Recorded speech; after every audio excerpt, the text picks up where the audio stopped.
Why do you have to be a heartbreaker?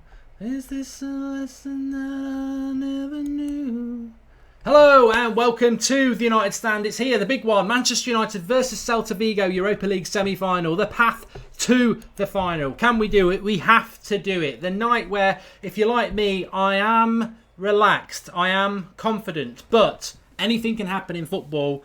And in a couple of hours after that, well, around 10 o'clock, we'll know whether we're in this final or not. And if we're not in it, I think there's going to be huge questions to ask. And it will just stoke the fire of all the press, all the anti-Mourinho people. They're going to have a right field day. And I don't want to be in that situation. So I don't think we will be either. I'm confident that we can win this game. And I hope that you lot are as well. The team news is coming in any minute. But what I would say about the team news is this. That the rumour is that Manchester United will line up the same as they did against Celta Vigo. So that would be Romero in goal, Valencia at right back, Blind and Bailly as centre backs, Darmian left back, Herrera, Fellaini and Pogba, Mkhitaryan, Lingard, Rashford was that. So look. I think we'll have enough. We're at Old Trafford. I think it's going to be a fantastic atmosphere there. And a lot of people who are going to the game saying, look, we've got to get the atmosphere up today. And I really do expect them to do that. I also think that team should be good enough to beat Celta Vigo. But I do have my concerns. If anyone saw my ramble last night with 4 Amstels in my stomach, I was a bit more vocal than I would normally be. I will hold my tongue when I'm presenting normally. But look, in relation to Romero, he's a very good goalkeeper. I tweeted this out this afternoon. Romero is a very good goalkeeper. But a lot of people say to me, he's got a mistake in him. And at some point, he's going to cost us. Which I think is a little bit unfair because he is a good goalkeeper. However, I have to be blunt about this. It's like driving in the rain on old second-hand tyres when you've got the option of having a brand new set of Michelin tyres put on there. Old tyres, probably quite reliable in Romero. Brand new, top-of-the-range tyres, world-class, brilliant. De Gea. Why take the risk? Why take the risk when you can put the brand new, top-of-the-range tyres on? Because at some point, those older tyres, they are going to cause a crash. And I think that's the perfect analogy with Romero. I'm not dissing him. There's no reason he won't make a mistake tonight. But why take the risk? Why take the risk? It's the same with. It's exactly the same with Fellaini and Lingard. You know, you could put Mkhitaryan on the right. You could put Mata on the right over Lingard. That's awful. Again, it's like having a Ford Fiesta or a Ferrari. Fiesta's Lingard, Ferrari is Mata. And again, in the midfield, you could have Carrick in the midfield instead of Fellaini, which effectively is like playing the cleaner or actually playing a footballer. Fellaini being the cleaner. But I will never have any issue with that. Sharakar has made a contribution. He says Serie A 12 UCL, Madrid 11 and closing on the 12th. Okay, Manchester United fan channel, mate. Thanks for the contribution, but Manchester United's fan channel, please. We are giving away the signed Sir Bobby Charlton shirt tonight at half-time. Very excited about that. It's been running for about the last 3 weeks. If you've already signed up for Bet365 and put a bet on, you are in the draw. You could win at half-time. If you haven't done that yet, it's the second line of the second paragraph of the video description. You can see register here. Get yourself clicked on there now. Put a bet on and you go in the draw to win. It's a collector's item anyway, but in years to come, it's going to be worth a hell of a lot of money, that will. It's a framed, signed Sir Bobby Charlton shirt, exclusive to the United Stand. Get yourself on that.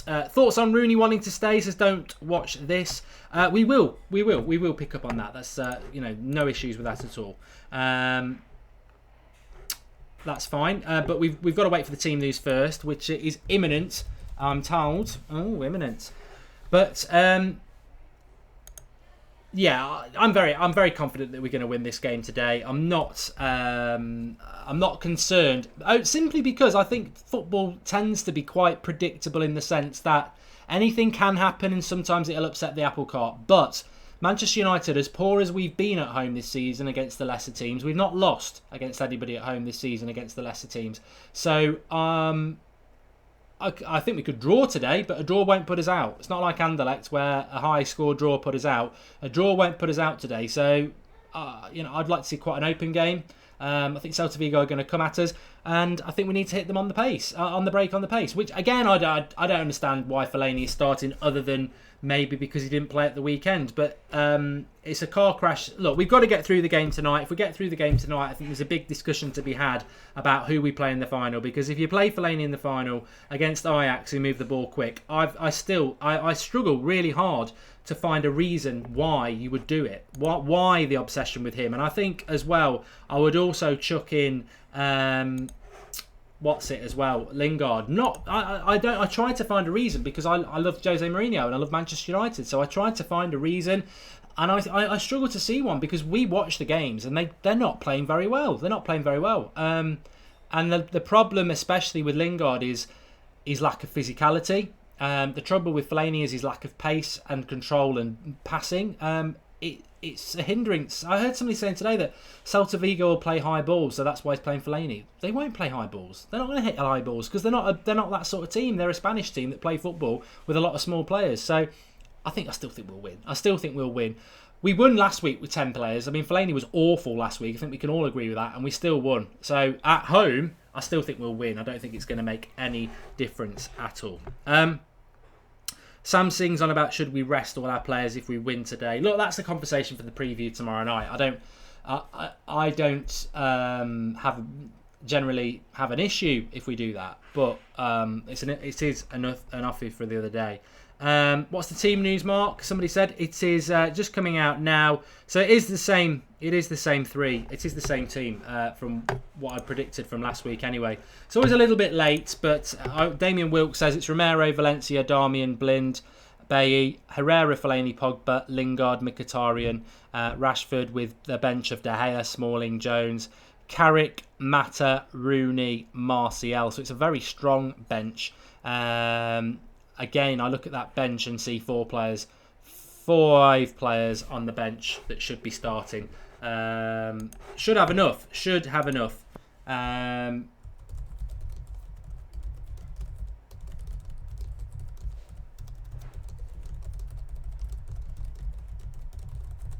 just trying to get a little bit of reaction.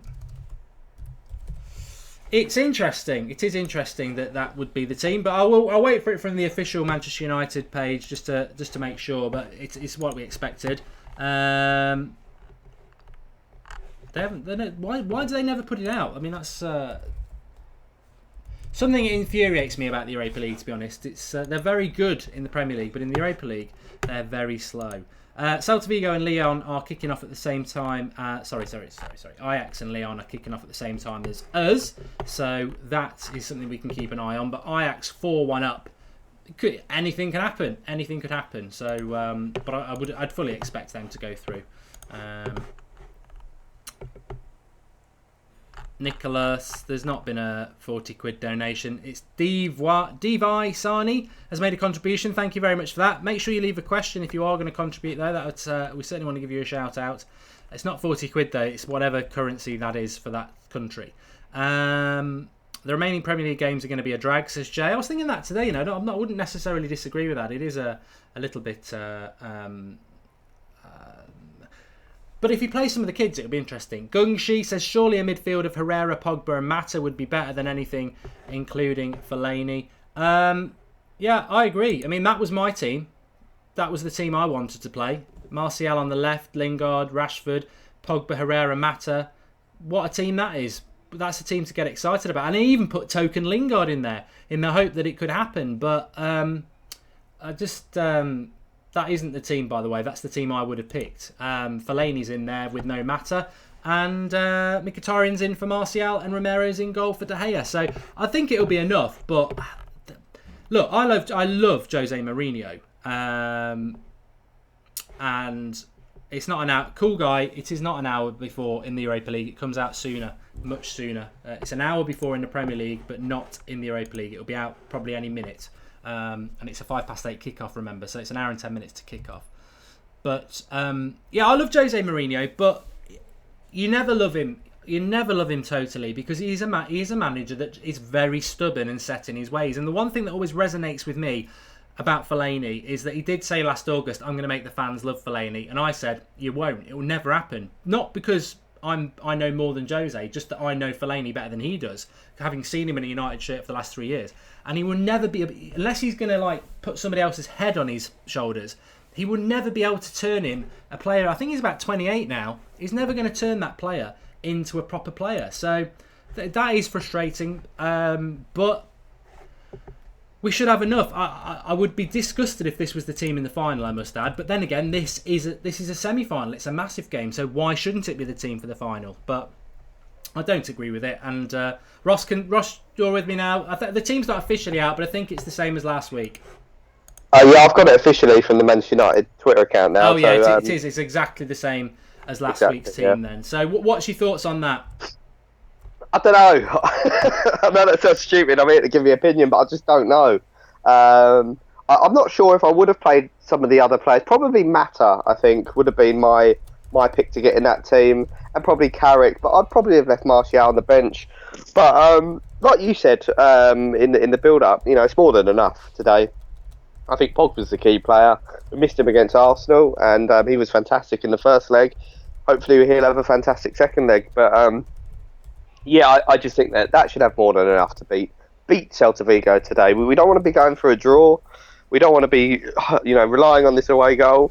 We're at home to Celta Vigo, and I've said it all along. I think they're a team of farmers, and I think we should be beating them convincingly, even with this team today. And if not, the players on that pitch need to take a long, hard look at themselves. And I say it most games. I think for players like Lingard today, it's a huge game for him. He needs to step up, as well as Mkhitaryan, who's been really out of form.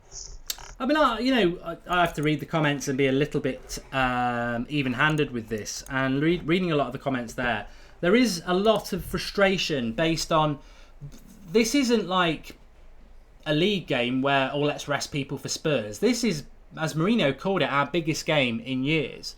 You've got to take that team as being his first team, which it clearly can't be. It's a contradiction in itself. It cannot be our first team because De Gea's not in it.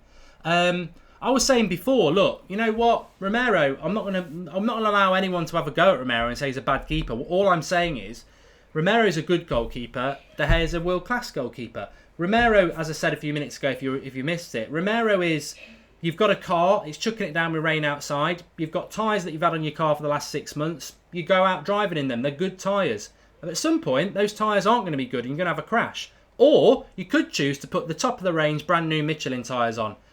Why take the risk? Just play the world class goalkeeper. Put the good tyres on the car. That's my issue here. I'm not saying it's not like Fellaini. I'm not saying that Romero is a bad goalkeeper.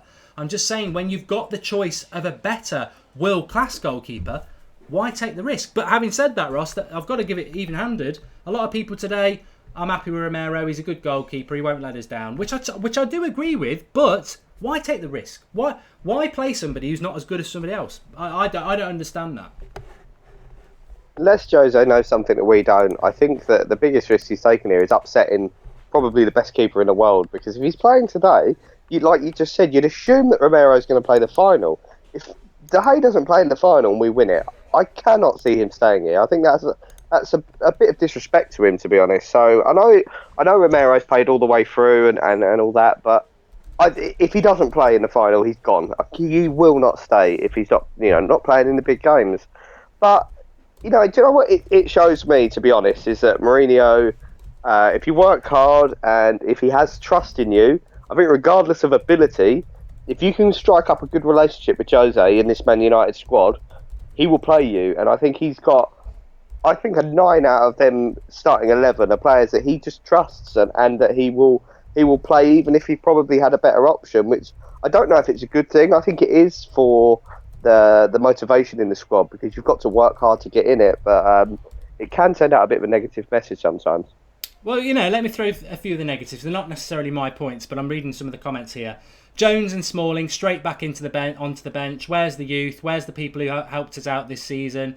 I presume people are talking about people like Twan Seaby, but Jones, I mean, you look at the bench, it is very experienced. I don't necessarily buy into that, but I can sort of see where people are coming from. That's Mourinho. If he can put experienced players out, he'll ignore it. But Twan Seaby will probably play at the weekend, so I think that's sort of negated a little bit. Other comments are Ross is talking nonsense. Well, I think Ross is giving an opinion there in relation to that. Ross, I think what they're saying is that well, it wasn't Ross's opinion. I think it's a fair reflection of what Mourinho actually is that he's got a certain amount of players that he trusts, and those players will be picked. I mean, what I would say to that, Ross, personally, is that I don't think that's right. I don't think players that just because he trusts them, they should get picked, because it's not on ability. I think Lingard's been crap for weeks, and I think Fellaini has been diabolical for most of the season, especially in the Celta Vigo game last week. In our biggest game, I think we can afford to carry them today, but that's not his approach. That cannot be his approach. He can't be doing that just to give everybody else a little bit more of a rest for Spurs. As far as I'm concerned, this is his best team, and that worries me because it's not his best team.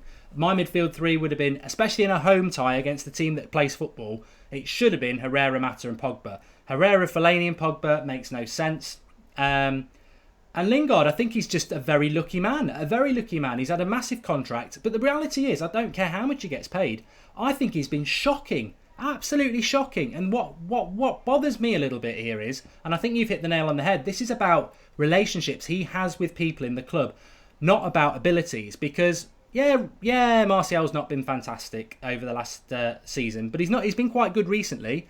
Martial should start over Lingard every game of the week. And you picked up on it as well. Let's be fair, Mkhitaryan's been crap for weeks as well, but he starts again. So it really does seem to me that that Mourinho is a man who will just pick people because of how he gets on with them and their effort levels. And we're Manchester United. I'm sorry, at some point, ability has to come into it. But I will echo this. I still think we'll win today, even if those players don't perform. Yeah, but in fairness to Mkhitaryan and to some extent Jesse Lingard, I think they've been playing the tactics that Mourinho's asked them to play to a T, because we have been playing with our wingers as wing backs recently, and the football's been quite disappointing to see. I mean, it worked against Chelsea, it didn't work against Man City, and it failed miserably against Arsenal. And but I think Jose respects them for the job that they did, because they did not go forward, and it's probably what he asked them to do, to be honest. But this is an attack. This is a game where we need to attack. That's where the frustration comes in. So, like you said, we'll probably win this game. I am just going to back the team that's out there because I want them to win. I want to get behind them. And it'll just be interesting to see how they all perform. The worrying thing for me is the potential substitutes, because I just hope that he doesn't look to Wayne Rooney on the bench, because he's the one that's been really poor for us over the past few games. And I'm pleased that he's on the bench, to be honest, because worried is to start. Okay. Score. Give us a score prediction. I don't normally ask that a little so early, but what's going to be a score prediction? I'm going to go for 2-0 United.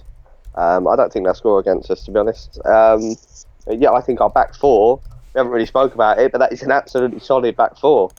I 2-0 I'd go for, and probably Rashford to get a goal or two. Okay. Let's have a look at live comments. Let me bring it back. I've lost my live comments. Sorry, folks. This is live. Oscar Massey says it's the best team to fit his system ability-wise. No, it's not. But look at Moses at Chelsea. Ability-wise, not great. It fits Conte's system, so he starts. This is the same with Mourinho and Lingard. I understand all that, but I do share the frustration of everybody is that we've got better players on our bench. We are Manchester United, and why are we picking players just because they are Mourinho's favourites? It's annoying. Omar Suarez, thanks for the comment, but I'm not entertaining that. I know you've made that comment. I am not having that spoken about, so that's removed. But thanks for the contribution. Why no matter? Way better than Lingard, says Spakal. Hernandez got sold for 7-2. What are we talking about that for? Carrick has been terrible this season, says J-Dog. You're wrong. I think Mourinho is way wiser than us and wants Fellaini to get a red card so that he's not available in the final, says Pushan. Get Scott McTominay in the team, says Matty Kitchen. And De Gea will get booed within months of joining Real and their fickle fans, says Evil Duck. I agree with you there, mate. This is Well, I don't think we'll ever be talking about this at full time, but more ZR7 says, what will be your opinion? And I'll throw this to the live comments as well. I think this is probably the question of the night that we'll only ever answer now, because I don't think we'll be answering it at full time. What will be your honest opinion if Manchester United get beat tonight and are out of the Champions League? Ross. Well, I think of my answer. My opinion, you'll obviously be absolute, devastation, to be honest. But I think it would just compound this squad even more. I think if we win do you know what I think gets passed by a lot, actually? That if we win this tournament, it's a major, major tournament. And this, this team of 11 that we're putting out today is potentially on its way to win an absolutely major tournament. And we can get the hump with Lingard all we want. We can get the hump with Fellaini. But the fact that they are winning the Europa League with a lot of better players around them is a testament. And I think if we win the Europa League, I think it'd be a catch-22. If we win the Europa League, I think that we'll sign maybe 3 players, 4 at the max in the summer. I think if we don't get Champions League, I think that there'll be a huge, huge rebuild happen at United because I think he'll lose faith in everyone. So I think Jose trusts his team. He trusts them to win tonight. So I'm not even going to think about it. A lot of people were saying, let's just touch on this a little bit as well. Wayne Rooney. I know you've got a very, very big opinion of Wayne Rooney. The Mourinho has blown the... there's a story here that Joey, I don't know whether it was accurate, was saying today that when Mourinho said at the start of the season, the player that's next to him in the press conference will start. I don't think that's true. I think there has been a few occasions when that's not happened. But obviously Rooney was the press conference player. He's not starting. But he's spoken openly about staying at Manchester United and wanting to stay, but being frustrated about his opportunities. What's your interpretation of that, Ross? I don't know how.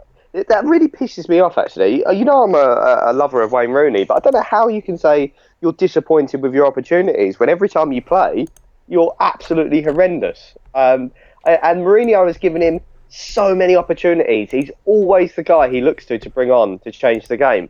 He pretty much starts every time he's fit, to be honest. The only reason he hasn't really been playing is because he keeps getting injured all the time. So that statement really pisses me off. And I just think he's trying to win the United fans over before he leaves.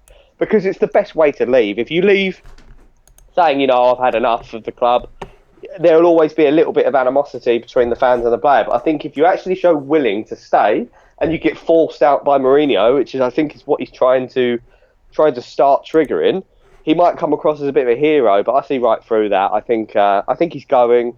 I think he's just trying to win the fans over because he is a club legend at the end of the day because he's our all-time goal scoring record holder. He's a club legend. He always will be. That's a fact.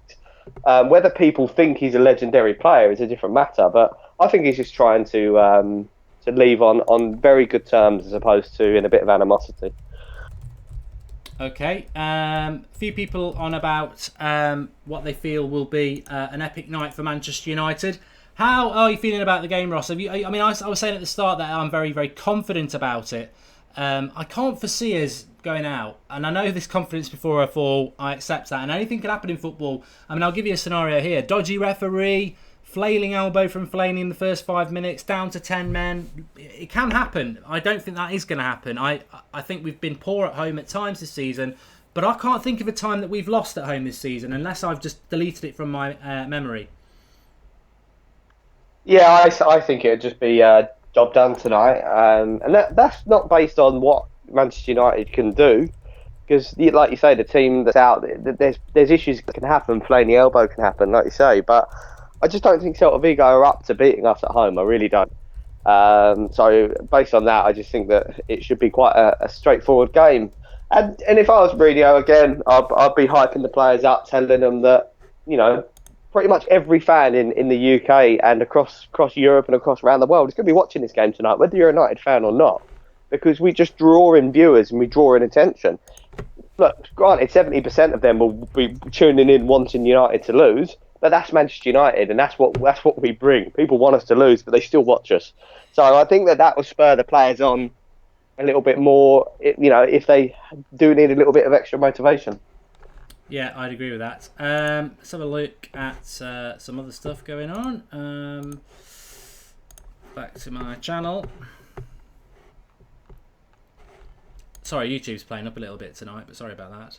Okay, we lost to City at home, says Carl Stanton. Yeah, I'm talking about. City was a derby, wasn't it? It's not really losing to a team that we should be beating at home. Although you could argue that we should be beating City as well. Today's prediction says KRZ's Cafe. Today's prediction: Fellaini red card, 2-2 draw, knocked out. Jose's going for a 0-0 draw. Draw doesn't knock us out, mate. We've got a 1-0 win from the first leg. I honestly wanted Twanzebe playing this game, especially after last game, says Joe_17. I'll come back to that in a minute. Doing a great job, guys. Keep up the good work. Really excited about the game tonight. Have a beer in hand, says Barry Storen. Look at you. Twanzebe starting? For me, that's a ridiculous. I don't want to call somebody's opinion ridiculous. I nearly did.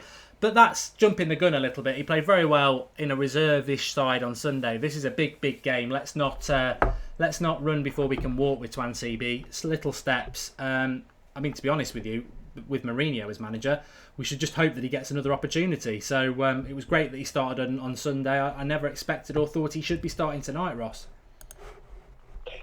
Yeah, I'd agree with that to some extent. But if we get an injury to, say, Eric Bailly in the first 10 minutes, I'll be really, really apprehensive about putting either Phil Jones or Chris Smalling on, to be honest. I'll be head in hands moment.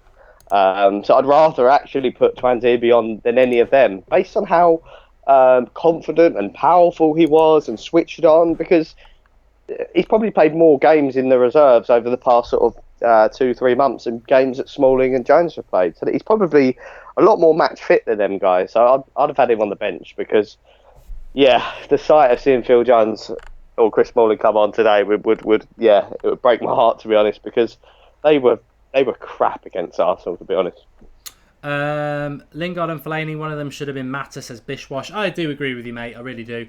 And Damien Wilson Park was better because he's having a chat with somebody. That's fine. Feel free to chat in the live comments. That's all right.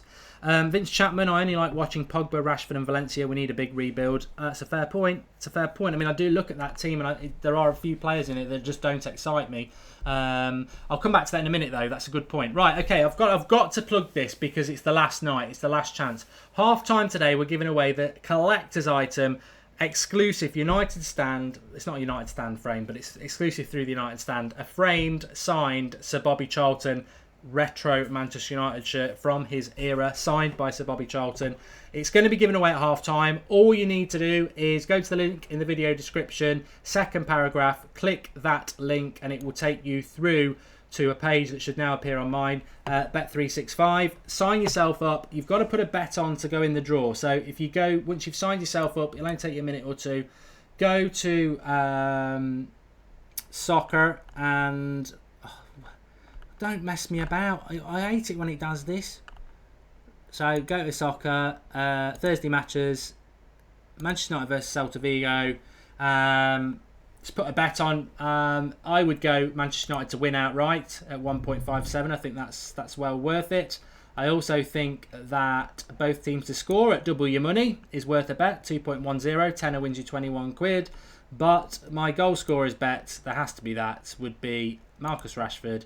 2.50, £10 bet wins you 25 quid.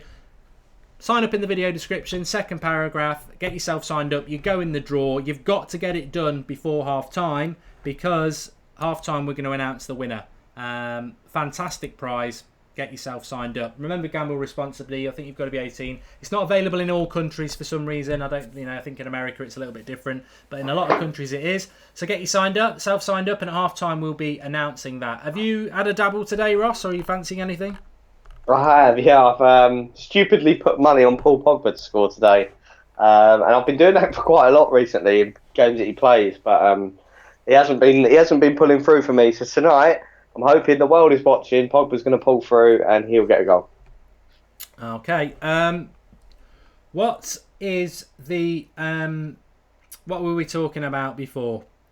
Samuel Phillips. I'm not bothered. Look, by actually mentioning that person, I'll start deleting comments. It's totally and utterly an arse move, and it's totally and utterly to pull people off our channel to go and have a look at his crap video, and that's why he's done it. He's just an absolute retard. And I tell you what, being as he's done that, if you follow at Rodriguez Law or something like that, it's a Spanish agent apparently. It isn't a Spanish agent. It's a United fan pretending to be an agent. A lot of Manchester United fans think this person is real for the last 2 years and believe his comments. And it's a Manchester United fan mugging off other Manchester United fans. I mean, the man is a cretin. We've had him on this channel before, and he is an absolute joke. So if you mention his name or his channel on here, it will get removed. I don't want anything to do with him. He can copy us, he can do whatever he likes, but the bloke is a fraud, a total fraud. To mug Manchester United fans off and pretend to be an agent like that, it's just weird.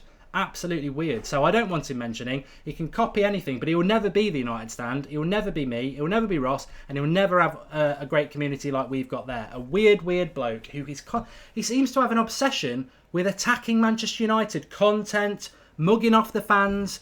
I mean, I've had this nonsense that actually started from him just because I'm from Nottingham, that I'm a Forest fan. I'm convinced he doesn't support Manchester United. I mean, what sort of weirdo is motivated by mugging off United fans all the time? And that agent thing is just messed up, totally messed up. But you've caught me there. I don't want to hear about it, and let's just focus on what is an important night for I mean, again, massive night for Manchester United, and that clown's off doing stuff like that. He's just, his dick is constantly in his mouth. He must have chopped it off and sucked on it, because it's ridiculous, absolutely ridiculous. Huey 3-man, I'm sorry, I'm going to start timing people out. I do not want to know. I do not want to know. Ross, we were talking before about the team and how it's not...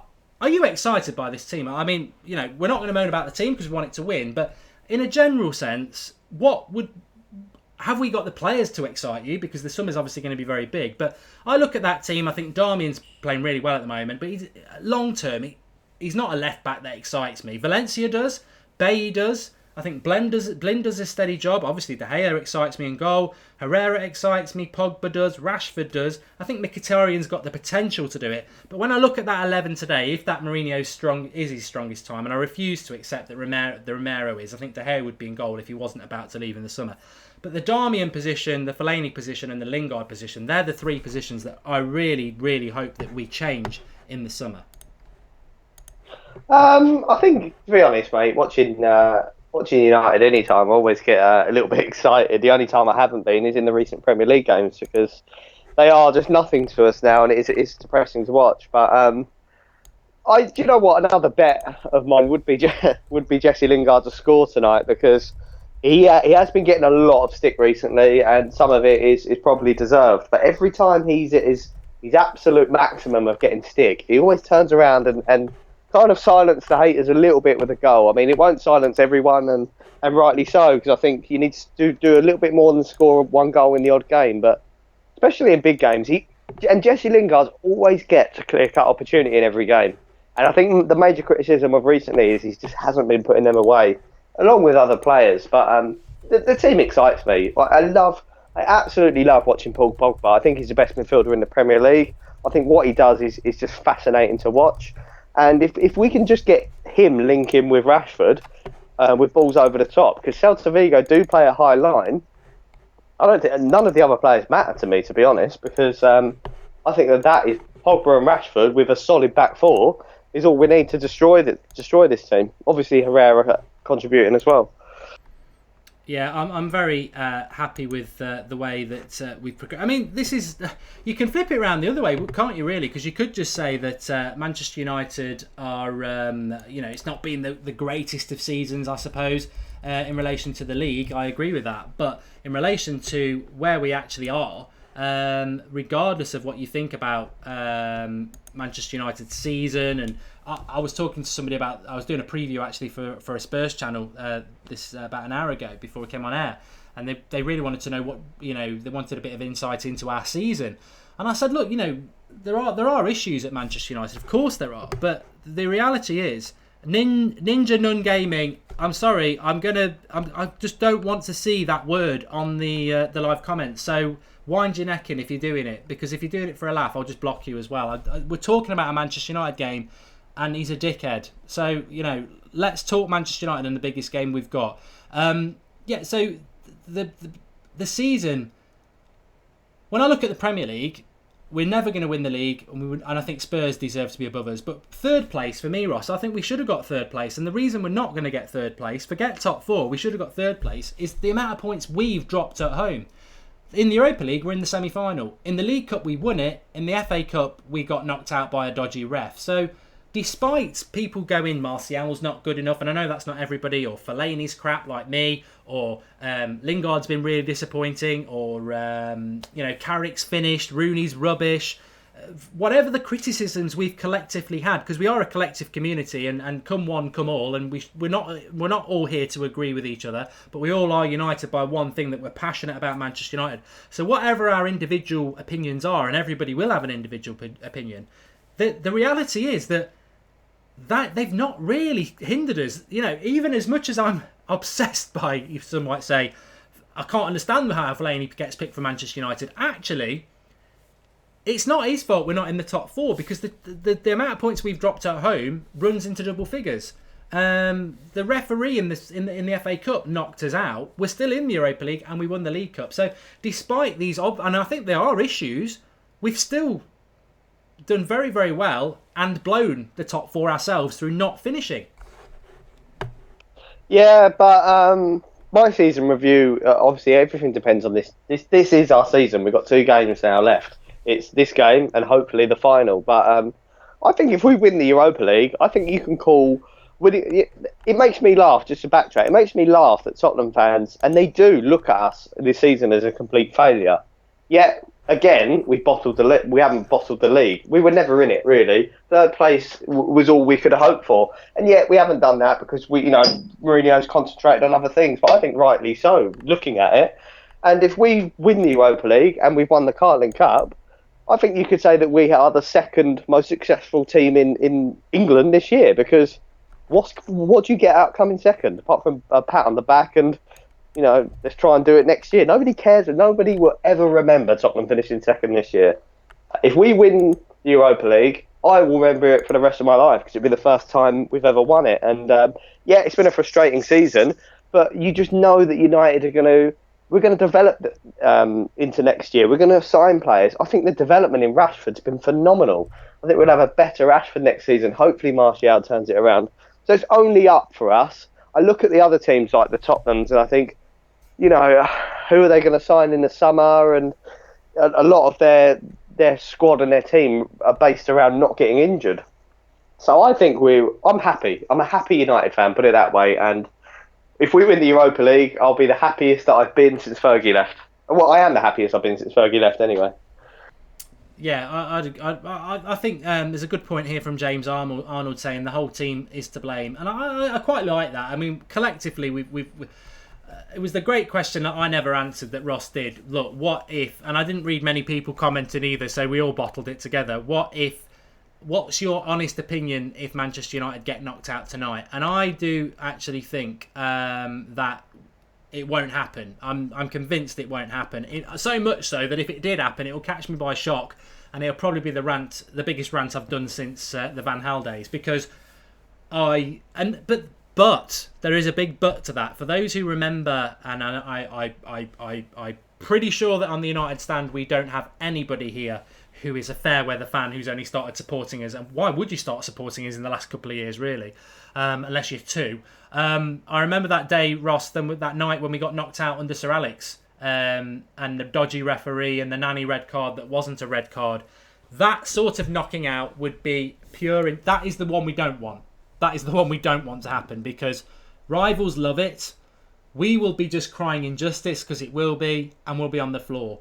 If we're going to get knocked out, I'd rather we get knocked out by being beaten and by being crap, because then at least we can moan and say, it's Fellaini's fault. I'm joking. But I don't think it's going to happen. So I've got to answer the question, because I think it's the only time it's ever going to get answered. What if we get knocked out tonight because Celta Vigo beat us? I would be very honest about the issues about the squad, the players, and it not being good enough. But I wouldn't turn against Mourinho, because no matter what, he's got to have 2 years for me. He's got to have 2 years. I think people... It's been quite nice, actually, talking about this before we've even been knocked out. We've got to give him 2 years. I think I got carried away last August because of the signings, thinking we could win the league. And I think we could have won the league. It wasn't beyond the realms of possibility. But I think what we had to look at was, yes, we could win the league, but it was a very small percentage of it happening because the 3 years we'd had before that, bad buys, dead wood, we knew what the problems were. Unfortunately, Mourinho, not being a Manchester United fan of the last 3 years, he had three weeks before the start of the season to sort of make big decisions about who goes and who went.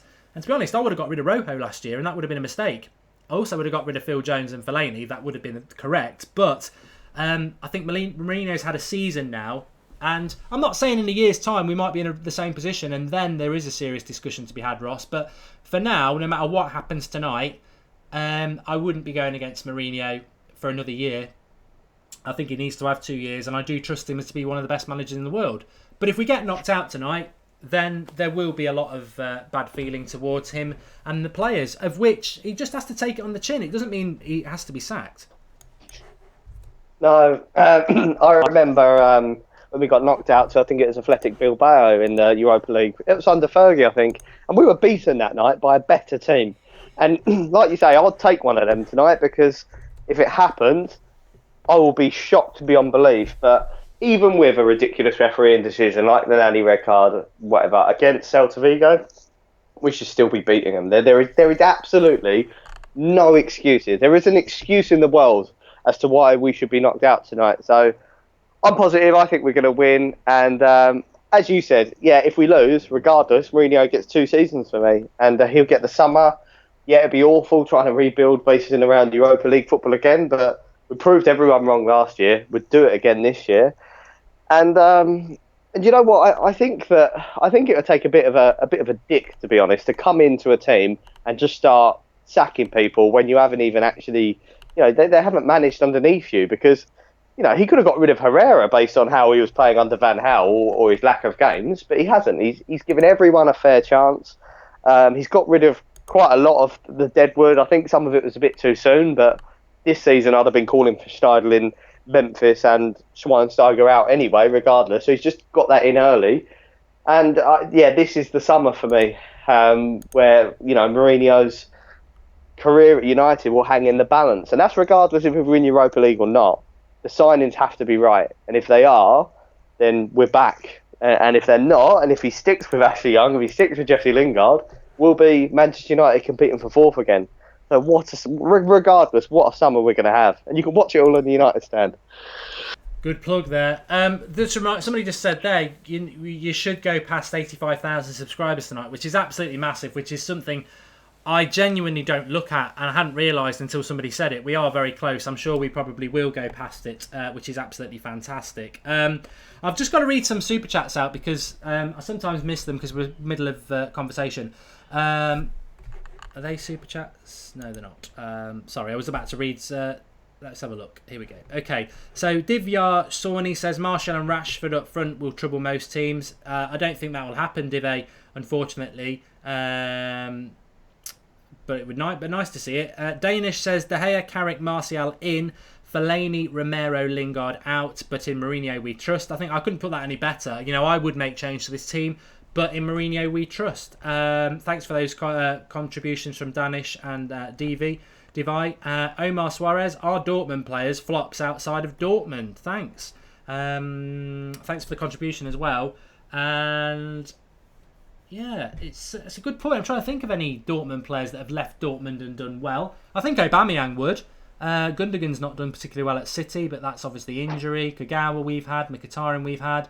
Hummels has gone to Bayern Munich, but I think within the same league, it's probably, I don't think there's anything in that. I think it's just a bit coincidence.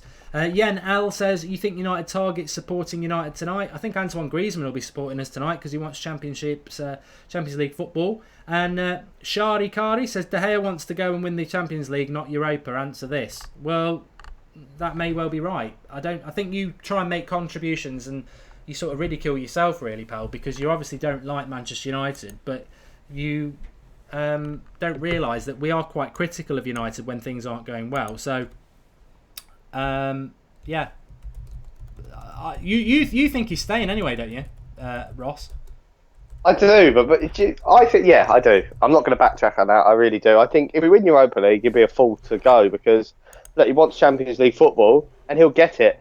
And I just think that he will thrive as a goalkeeper at Manchester United more than he will Madrid, because you are a bit of a passenger at Madrid.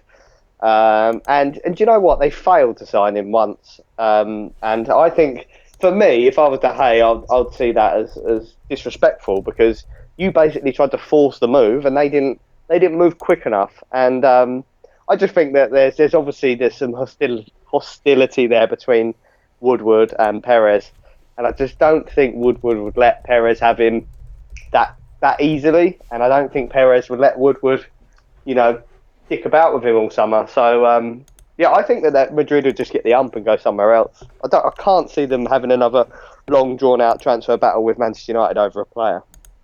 I think he's going to go. I really do, and I apologise for that. It's just an opinion, and I would hope I'm wrong, because I really do like De Gea. I mean, I've just been moaning, why is he not starting? So I really like De Gea. I think he's been. Whether De Gea is going in the summer or not, this is a fantastic point, and I sometimes do come out with them. So get your pens and paper ready. This is a fantastic point. It's only just dropped into my head.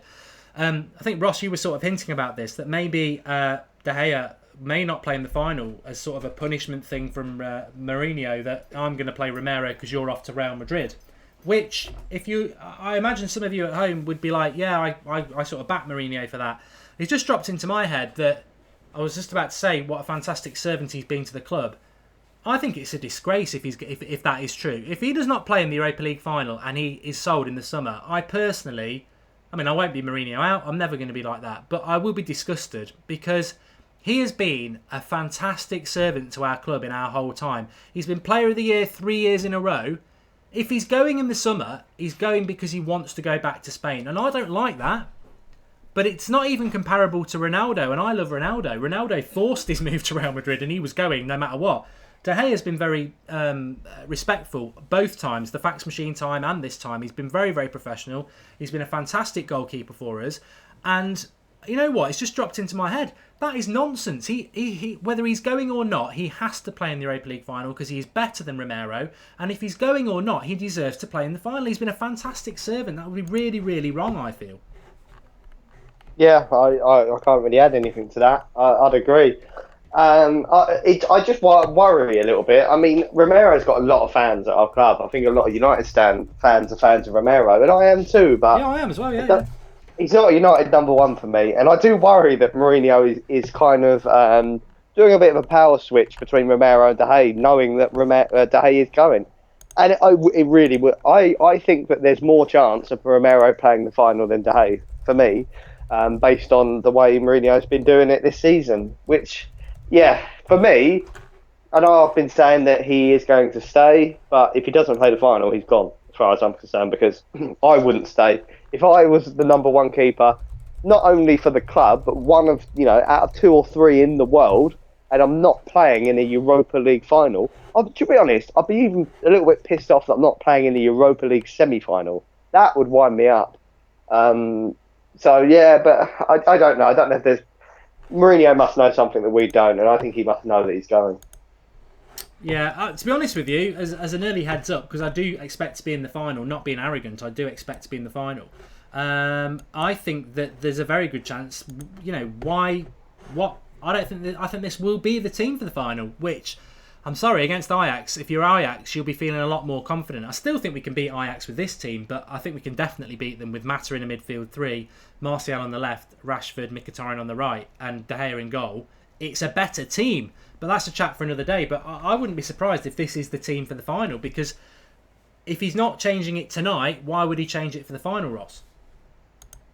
Well, do you know what? For me, a lot of that would depend on how they play tonight. Do you know what? This team that was put out played really well against Celta Vigo, and I don't want to take that away from them. They just did not convert their chances, which was infuriating. Mkhitaryan and Lingard were the main culprits of that. So tonight, we'll see how it goes. But I think... I know what you mean about Mata, and he'll be the only one for me that will push in. I think if this team plays well tonight and gets the job done and wins 2 or 3-0, it will be the team for the final, and I'd probably back it based on, them annihilating Celta Vigo. I think there's a little bit. We've got a good bench as well, though, haven't we? It's not like this 11. Yeah, if Mourinho's not stupid, if after half an hour Fellaini's playing crap, then you'd hope he'd take him off and bring Mata on. But he's not stupid, and I do agree with a lot of people that Fellaini is played for a reason, and it's not to do with his great speed, dribbling skills, and passing range. It's because of his height. If he was a foot taller, he'd be lucky if he was a postman, because if he wasn't a tall player, he would not be a professional footballer, and he's lived off that at Manchester United because we've had a real dearth of them. Well, for me as well, I know a lot of people don't like this, and I'm probably not with it as well, but Fellaini must do immense things in training, because Mourinho has so much trust in that guy, because Fellaini, in the last leg, with a booking away from home in the first half an hour, for me, he had a bad game as well, didn't he? Yeah, he would have never come on in the second half. No, he would have got nowhere near it, because he was a sending off waiting to happen, and he probably just got lucky that he didn't get sent off. And there's European refs as well, very, book happy, to be honest. So he's got an immense amount of faith in him to be able to say to him at half time, don't get sent off, and trust that he won't. I don't think any fan would trust him not to get sent off. We don't trust him not to even get sent off tonight, and he's not even on a booking already. So he's got a lot of trust in him, and he must see something in training. They all do. Van Gaal saw it. Moyes saw it. He bloody bought him. So he must be doing something in training that we don't see, and he does not carry that through into a game. Not at all. Yeah, which is what I was saying last night. I don't care I don't care if he's playing like Messi in training. The reality is, for the 4 years he's been at Manchester United now, he's never done it on the pitch. So there are players who are good in training. I've played with players who are fantastic in training, and they're crap when it comes to the Sunday or the Saturday, because it's a different setup, isn't it? There's more pressure, etc. I don't know what it is. I really don't. And if I could answer it, I would. Darian Jones says, thanks for the contribution, Darian. He says, I'm willing to lose De Gea if it means we get a good deal on Bale off the back of it. We'll have to see what happens with that. There's some players from Real Madrid I'd quite fancy. 222 Damien says, De Gea is gone. He should be in goal, though. No questions asked. A PL nickname says, Romero hasn't put a foot wrong. Which is very... This is not like... I'm not talking about Romero, neither is Ross talking about Romero in the same way that you talk about Fellaini. It's... I just think the Romero concern is, it's like when you've got that option of having a better goalkeeper in, why take the risk? And I've said it so many times, it's probably boring people, but what if there's a saving opportunity today that only that De Gea can make it, but Romero can't? That's not Romero's fault. That's Mourinho's fault. I don't really understand that risk. It's almost like...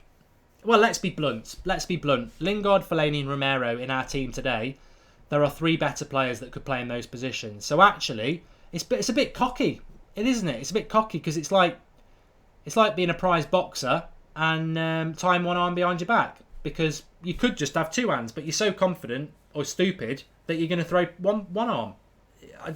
I still think we'll have enough. I'm not saying we're not, and I think one arm's probably a bit far, but you know what I mean. You could put a better side out, but you're putting a slightly weaker side out. I personally don't understand that. And James Derrico says, Romero is having a good competition and he should be played in the final. Also has the potential to become number 1 goalkeeper at United. Totally disagree with you, James, but a lot of people will agree with you. And Mark, if you were Romero and you did incredibly well, wouldn't you feel incredibly annoyed if De Gea did take your place, George Carl? I don't know. I mean, Ross, I don't know where you stand on this, but I know where I stand, and I'm a Sir Alex boy. That's where I grew up watching football. That's my mentality. That's my sensei when it comes to managers. And I've seen Sir Alex use fringe players in cup competitions, but when it gets to the semi-final and the final, the big guns come in. And maybe that's where I get it from, but that's the way I would manage. I would not be taking risks tonight, because we won't get knocked out. But if we did get knocked out, the first line of anybody's moan, rants, paper article, fan chat, work conversation with United fans tomorrow will be, why didn't we just play De Gea, Mata and Martial? Why didn't we do it? Because he does leave himself open to that. Yeah, Romero knows he's United's number 2. He knows he's not our number 1. So he will know that going into a final of a major cup competition, he should be at number 2, regardless of... Yeah, like you say, Ferguson, I think every manager in the world will... put out the second team squad in a competition that they haven't really got their eye on, but then as soon as it gets to the danger end, the real team starts coming out. So he should know. He would not be disappointed. You'd obviously be disappointed to not playing a final, but I don't think he would have not have expected it. But and do you know what? All the backing of Romero, I back him too. I think he's a great shot stopper. The only thing that winds me up is that every time they get a corner, I just worry. And that's not me. That's coming from like inside of me. I just panic. I think no. Well, when De Gea's in goal, there's just this sense of calm. And even when long shots are going at De Gea, I just back him to save it every time. That phenomenal save that he saved in the Arsenal game, I just expected him to save that. I thought it was fantastic, but I just expected it of him. If that was Romero, I would have expected that to gone in. I probably wouldn't have criticised him because the shot was good enough to go in the net. But that's the levels, like you were saying, Mark. De Gea is that. He's the keeper that will save them shots, and Romero isn't that keeper, and that's not his fault. That's just the level he's at. I think Romero is a bit of a cult hero, and he's a good goalkeeper. But I'm going to move on from that because it sounds like it's a bit of a which it isn't. I think we're just talking about potential. I really am being quite arrogant, and I'm looking at the final, and I'm thinking if this is the team for the final, I'd be really nervous. But it's not. This is tonight, and we have got a 1-0 win, and I think we'll win it. But if this was the team in the final, I would be slightly concerned. What I would say about Romero, though, is that for every game he's played this season, I've watched him. We've not conceded many chances. He's not. I would argue he's not really been tested, and that is when the bread will be buttered. George Garza says he's made a contribution. Thank Georgia or George A or however you pronounce it. He says maybe Romero plays because he's used to the tempo. I don't quite get what you're getting at with that. I like to respond to a comment, but used to the tempo. Am I missing something there, Ross, or anybody? Well, Europa League does have a different tempo, but as a goalkeeper, De Gea's used to that anyway. Exactly, it doesn't make a difference. Not as a keeper. I think as a centre back potentially, but not as a keeper. Ferris Oddy has made a contribution. He says, when did this ridiculous Romero bandwagon start? You people defend him too much. De Gea over Romero every day. Wake up and screw sentimentality. Well, that would be my opinion.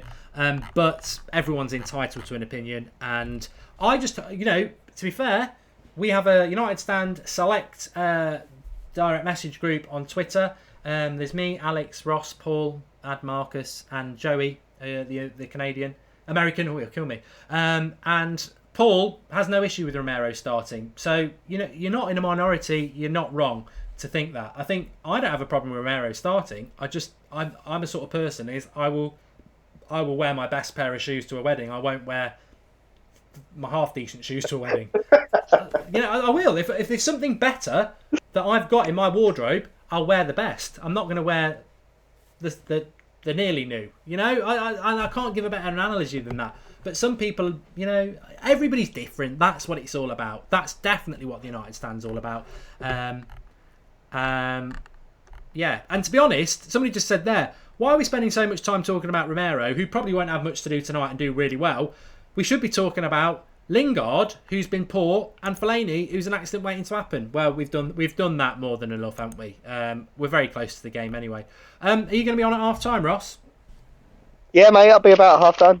Cool. I mean, I'm not necessarily getting rid of you there. I was just it just popped into my head. Yeah, no. Tyrone Williams says, I'll never understand why Lingard starts over Martial. We were talking about this an hour ago. I think, and you brought this up a couple of weeks ago, so I should really give you the floor with this, Ross. On the point of, I think the Lingard criticism is fair. He's not been very good for a long time now. Chelsea game was the last time I saw him play well, and he was playing more or less as a striker in that game. Maybe he'll do something similar tonight. But I don't believe that Martial's done that. I think Martial's such a divider. I see him play, and I think he does really well in difficult circumstances. Like on Sunday, he's playing up front against Arsenal with useless Wayne Rooney behind him, and basically really bad balls being played up to him. I think Mkhitaryan's been shocking in his last 3 games, but he gets picked. So you could almost say, what's Mkhitaryan done to get picked over Martial as well as Lingard? I think you've got to be fair. Yeah, you have. The only defence I will have of Martial is that recently he has been playing in, which looks like a bit of a B team. I mean, playing out front on your own is tough, but it makes it a little bit easier when you've got players like Paul Pogba behind you, because you will make the runs, because you know the ball's coming to you. I think when you're making run after run after run, and the ball's going sideways, backwards, Rooney's, can't even first touches out. You become a bit disillusioned by it, and I think the runs stop. And that happened after about half an hour. And that's not really Martial's fault, but in credit to Rashford, is that the runs don't stop all game. I think that's what Mourinho and all United fans love seeing in Rashford, is the runs never stop. But yeah, I think Lingard is just he gets a lot of stick. Yeah, and a lot of it's valid, but then no one gives Mkhitaryan stick, and he's been probably worse than Jesse Lingard over the past few weeks. He's been abysmal. But yeah, people just forget about it, and I think that if you're gonna slate one player, which is Jesse Lingard, you have to slate the other, which is Mkhitaryan. I think they've been just as poor as each other, but I'm not opposed to starting them both tonight because I think they both had the talent. I don't think Jesse Lingard's talentless. I just think that he's just too inconsistent for me. But if either of them are on form tonight, we'll destroy Celta Vigo. Yeah, I'd agree. Him. I was just putting a tweet out as well while you're doing that. The the game is getting close.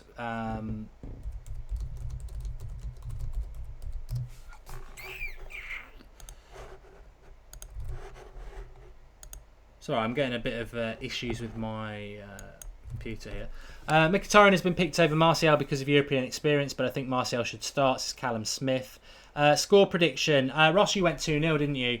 I'm going to go with... I think it'll be 2-1. I do think both teams will score. That reminds me, bloody hell, I was meant to be plugging this a hell of a lot more than I have done. I feel bad about this now. And there's not long till kick-off either. So, second paragraph of the video description. We are giving away at half-time the signed Sir Bobby Charlton framed collector's item shirt. It will be given away at half-time. To enter, you've just got to put a bet on with Bet365. The link is in the video description. The second paragraph. It will take you to this page.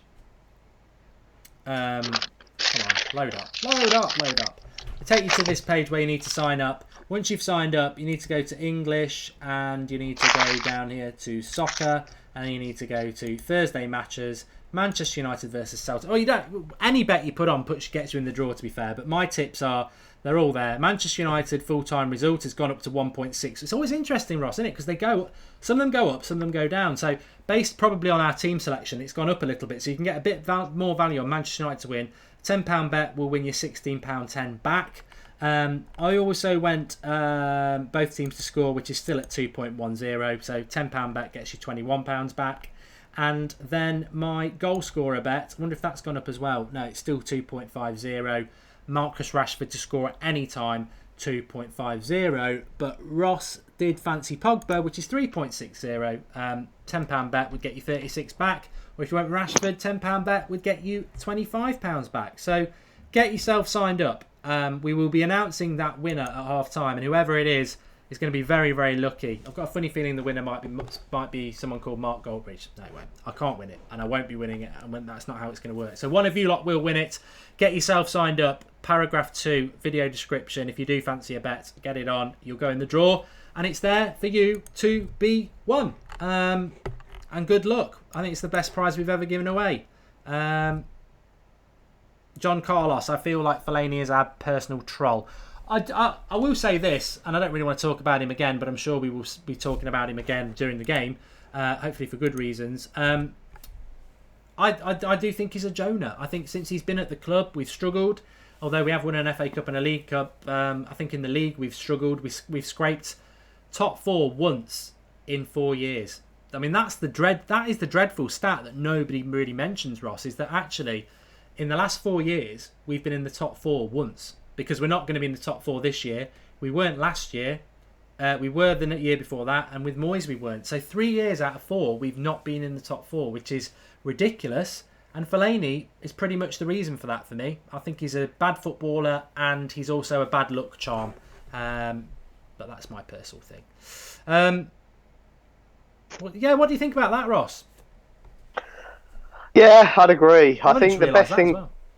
The best thing that could happen to us in the summer is for China to come for Fellaini and him go there, but it won't happen. He will be here next season. We all know it, it is frustrating. And do you know what I do? I feel sorry for him sometimes because he does get a lot of stick.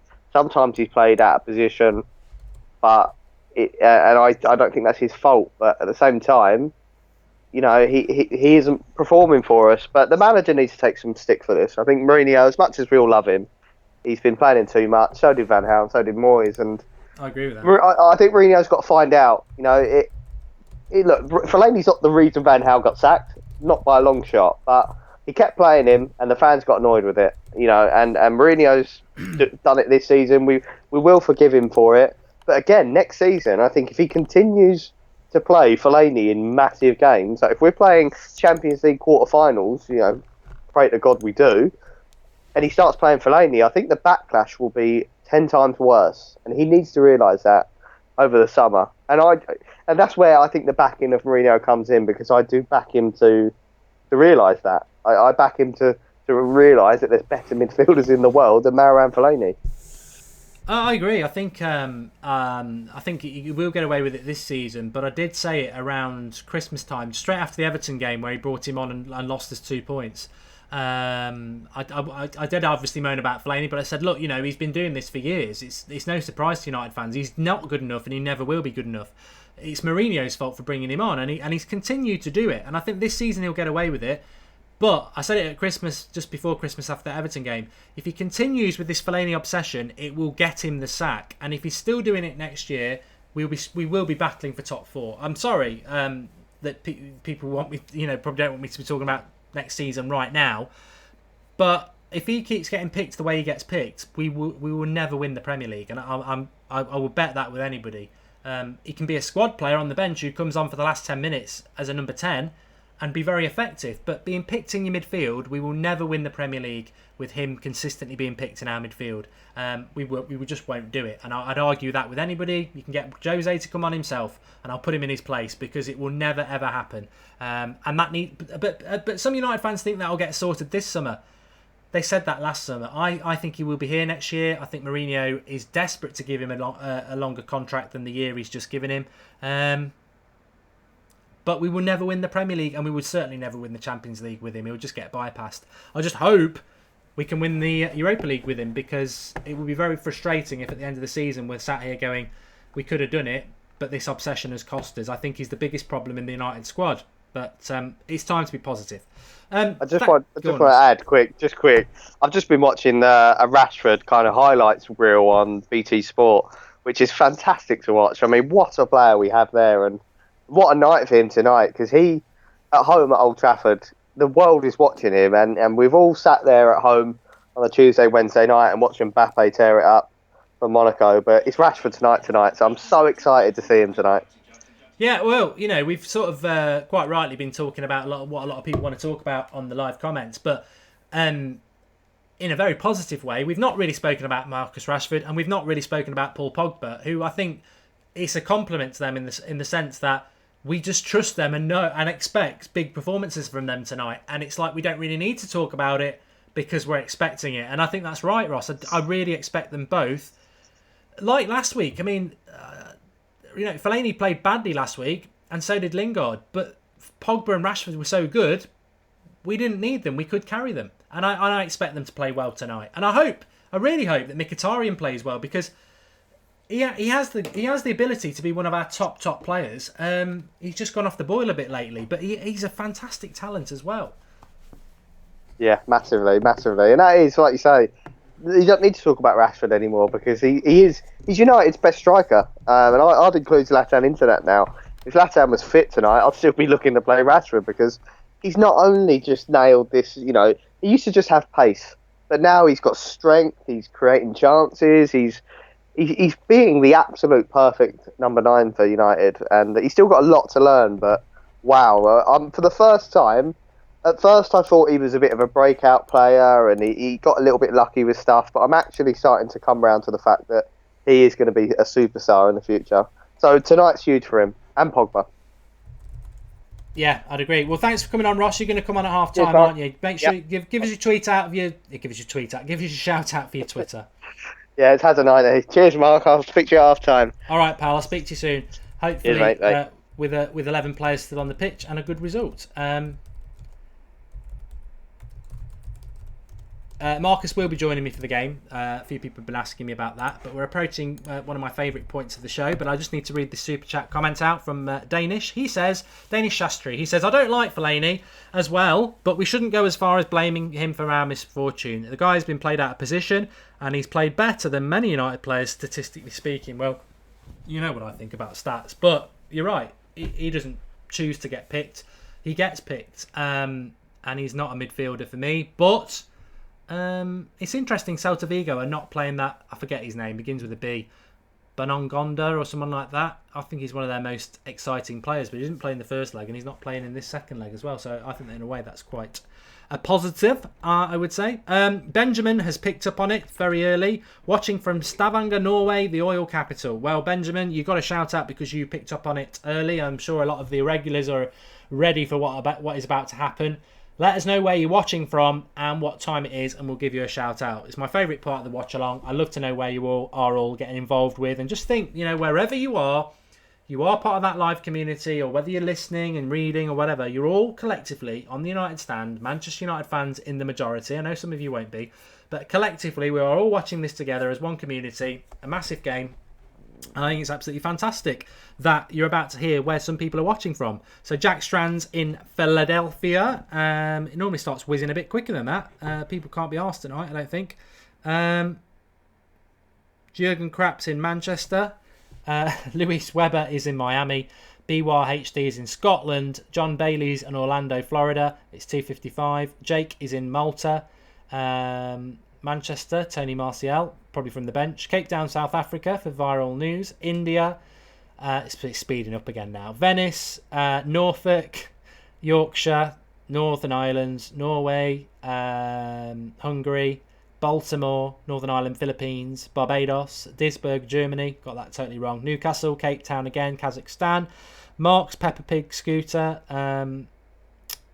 Thailand, Limerick, Australia, Los Angeles, Leeds, India, Ireland, Uranus, not mine, Liverpool, Ireland, Nepal, New York, Tamworth, Wales, East End of London, Apple and Pears, Nottingham, Netherlands, Super Nottingham, Colchester, Mount Everest, Western Supermare, Hornytown, Tennessee, Linden, my Grand's Flat, Norfolk, Dublin, and Crewe, Dublin again, Ghana, Wales, Peterborough, Sweden, Delhi.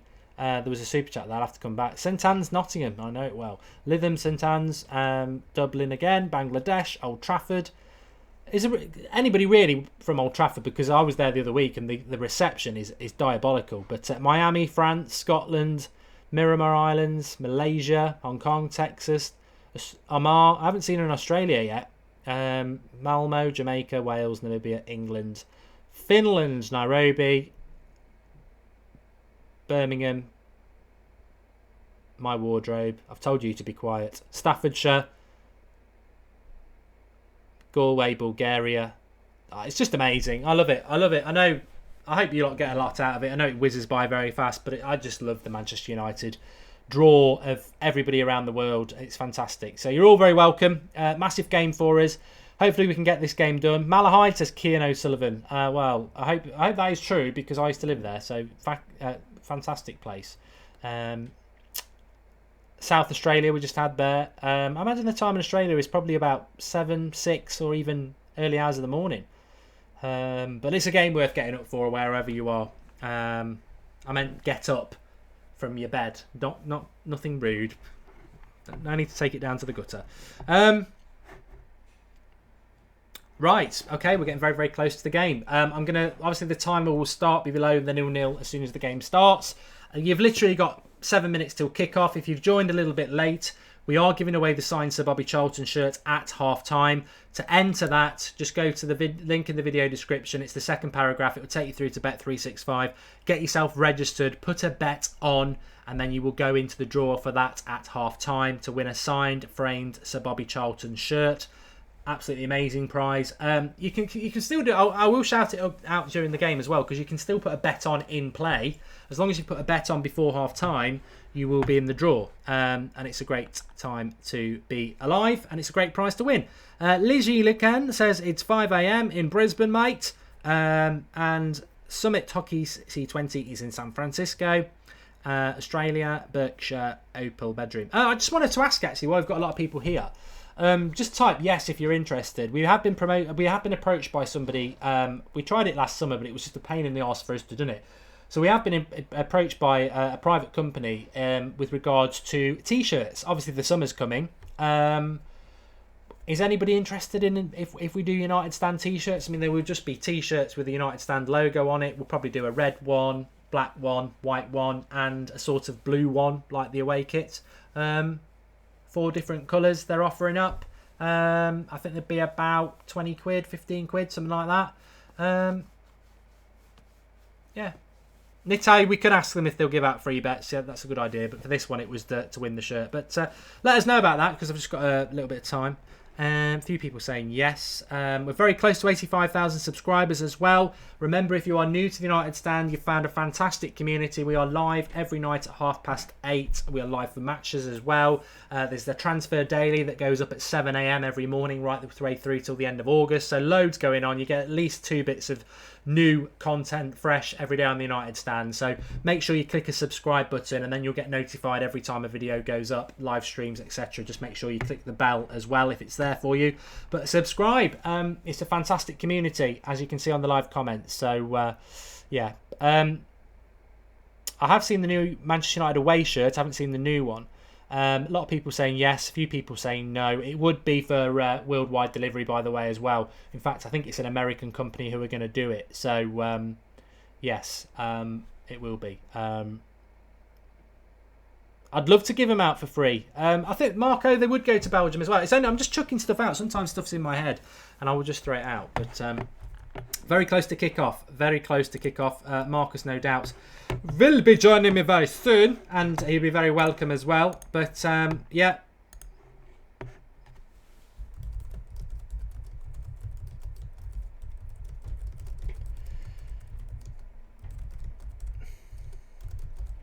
See, players are about to come out on the pitch.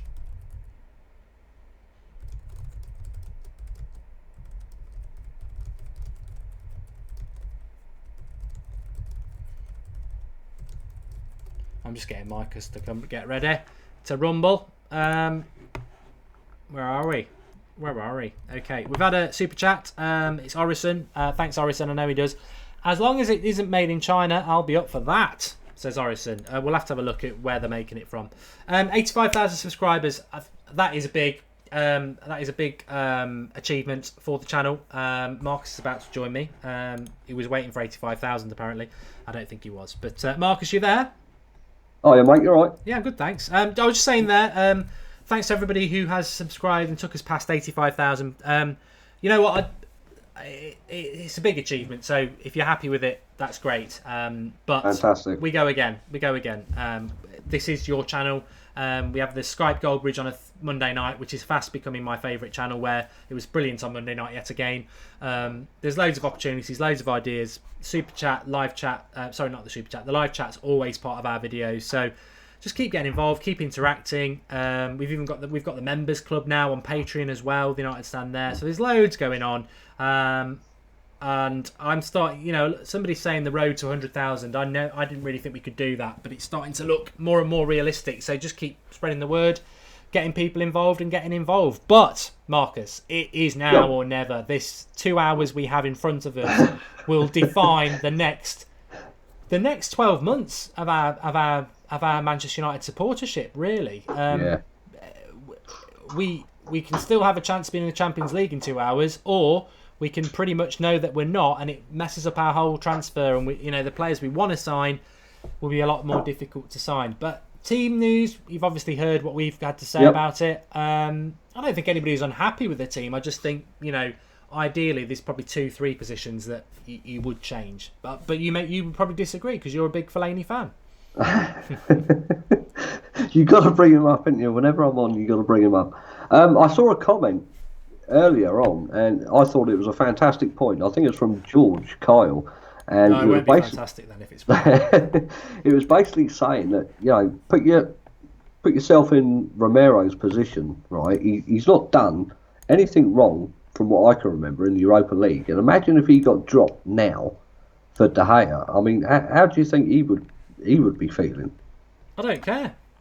Oh, well, you got. I think it's like when somebody, it's like when one of your best players, your star player, gets injured, and you play his replacement, and your replacement plays really well. When the star man's back, you're out of the team. That's not everybody agrees with that, but that's that's pretty much what Sir Alex Ferguson used to do, and that's what I would do. But everybody's different. I'm not saying it's wrong, but I said it, and if people have missed it, I have to keep coming up with new analogies here. But it's like if you like cherry Coke and you've got 2 bottles in your fridge, and one of them's been open for a couple of days, so it's not quite as fizzy as a fresh one. Why not just open the fresh one and enjoy it more? Don't go for the one that's slightly flat, because life's too short. Go for the better option. That analogy's not as good as my other one, which was I preferred the tyres one. The tyres one's brilliant. Yeah, the tyres one is very good. So it's raining outside, it's wet.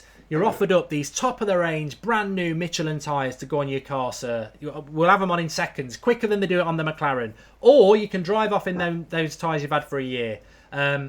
Why take the risk? Put the De Gea on the tyre. Put the De Gea brand new tyres on there, because at some point those warm ones are going to crash. And I just think when you've got the better option, just go for the better option. But I don't expect. I expect us to win, Marcus. I'm not saying that we're not going to win by any stretch. No, I mean I expect us to win, and I agree with Ross in that respect. I expect it to be quite comfortable. I don't see Celta Vigo causing us any problems. They didn't really cause us problems in the first game. And their danger man is that Aspas guy, which I didn't think much of in the first leg.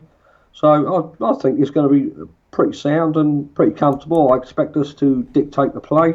We're playing at home. I expect us to set the tempo and hopefully get a goal or 2 before half time and kill it. Yeah, well, the crowd are up for it, which is what we would expect. And I fully expect us to win this game. There's no reason to, and we haven't even spoken about Celta Vigo, and I have had a few arguments with people over the last week saying, you've been very disrespectful of Celta Vigo, and I just thought they were shocking. I thought they were absolutely shocking for a team that's mid-table La Liga side, really focused on this at home. I think most of the Premier League could beat them.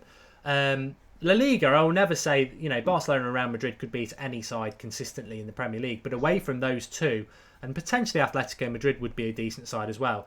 The rest of that league is just not very good, as has been shown by Celta Vigo. So unless they turn up and do something that they never looked like doing in the first leg, I just don't think they're a very good side.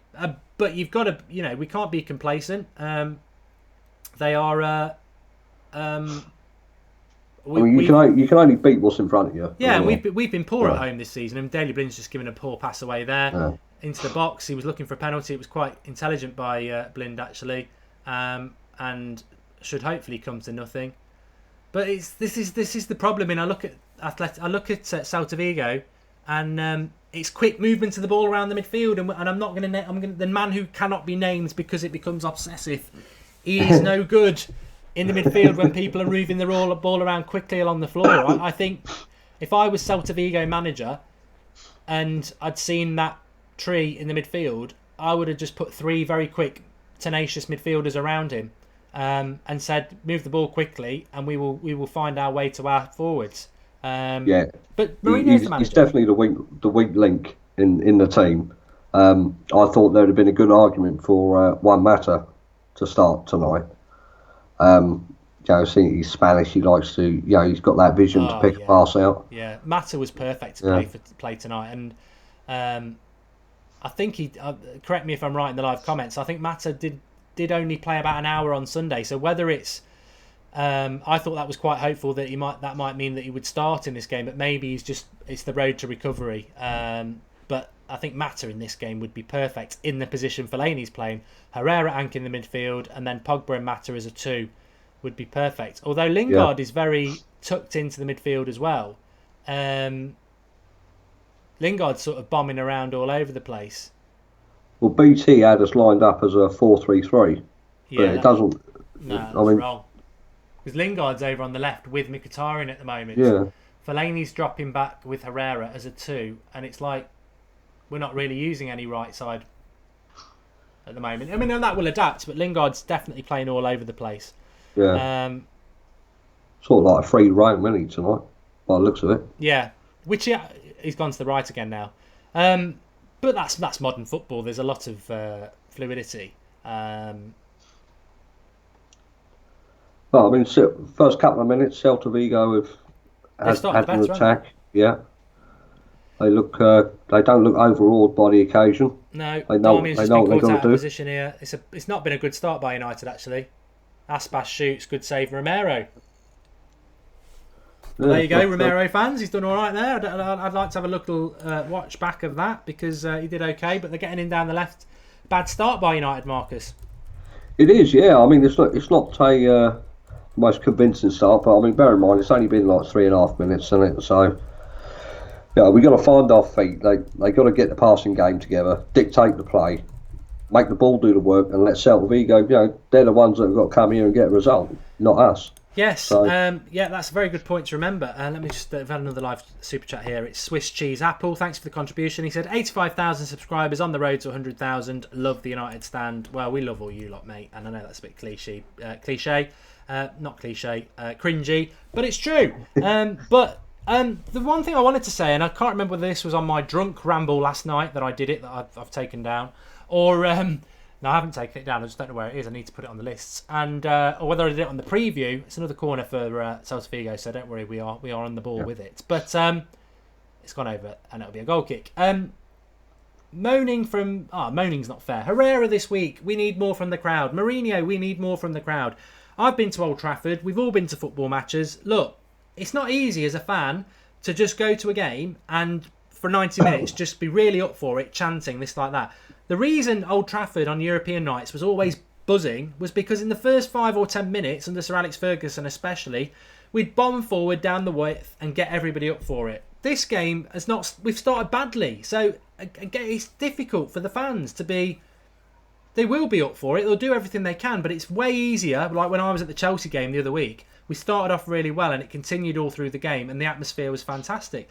The players have a responsibility to get the fans up for it. You can't just expect fans to turn up and be buzzing off crap football. That's the problem. They will chant, but they'll chant a hell of a lot more if you give them something to chant about, and that's been the problem. The performances at home, and there's been quite a few of them this season, have been quite lacklustre and demotivating. Yeah. And again, this game has started like that, but I think you've hit the nail on the head, Marcus, that Celta Vigo have got to come out at us, and from a tactical sense, Mourinho is the master, and he'll be like, he probably will have said to his team, look, soak him up a little bit and then hit him on the break, but it's not been a very good first few minutes for United.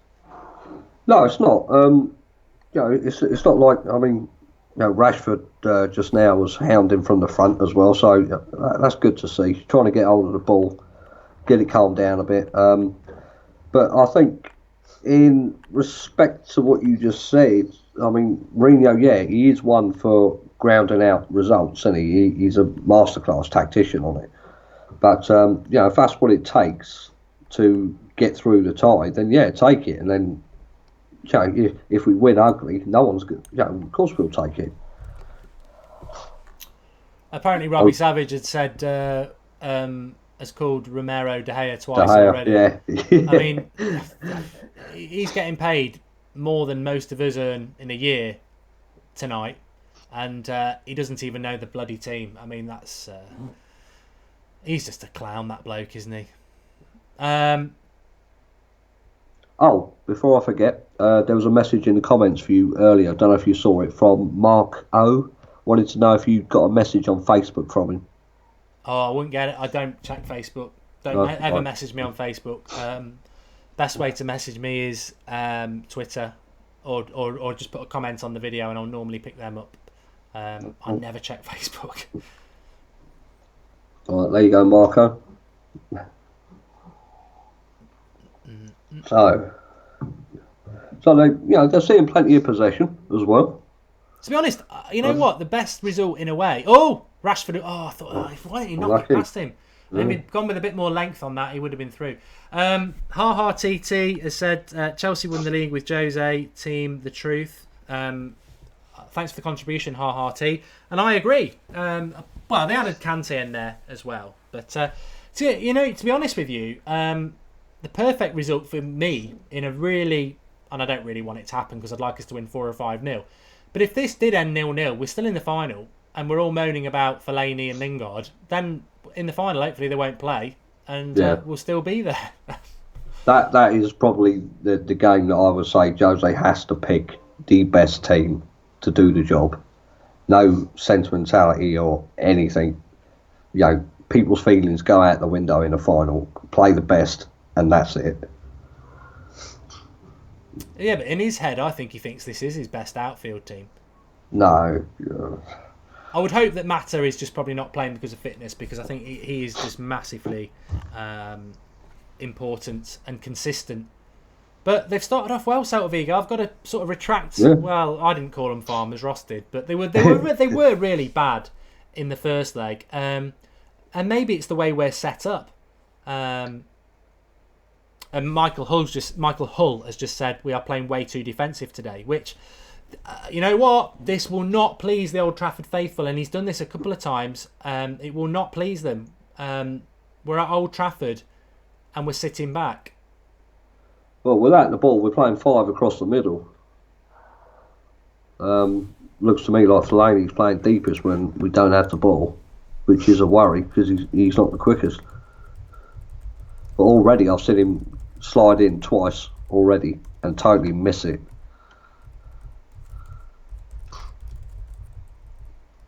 But they're definitely coming forward, mate, and having a go at us.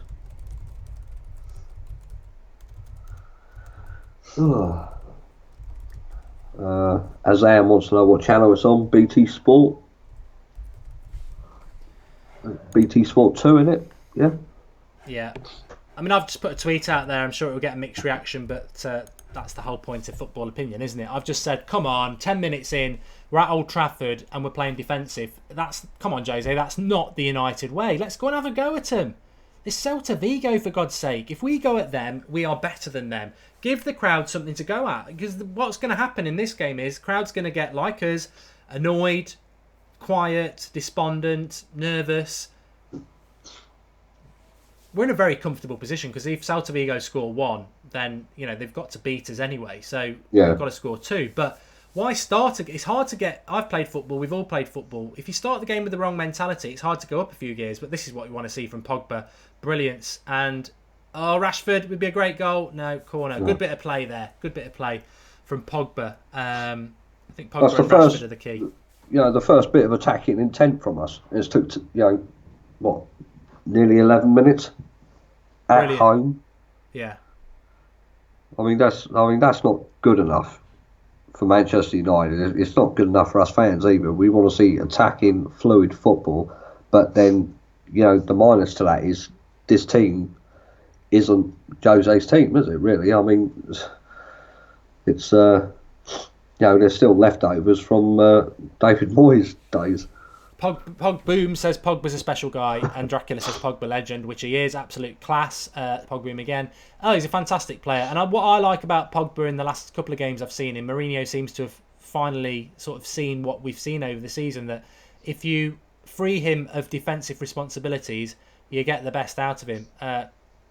You know what? I knew this would happen. As soon as I put my tweet out, we start playing quite well, which I'm happy. I'm happy that reverse psychology sort of works, but.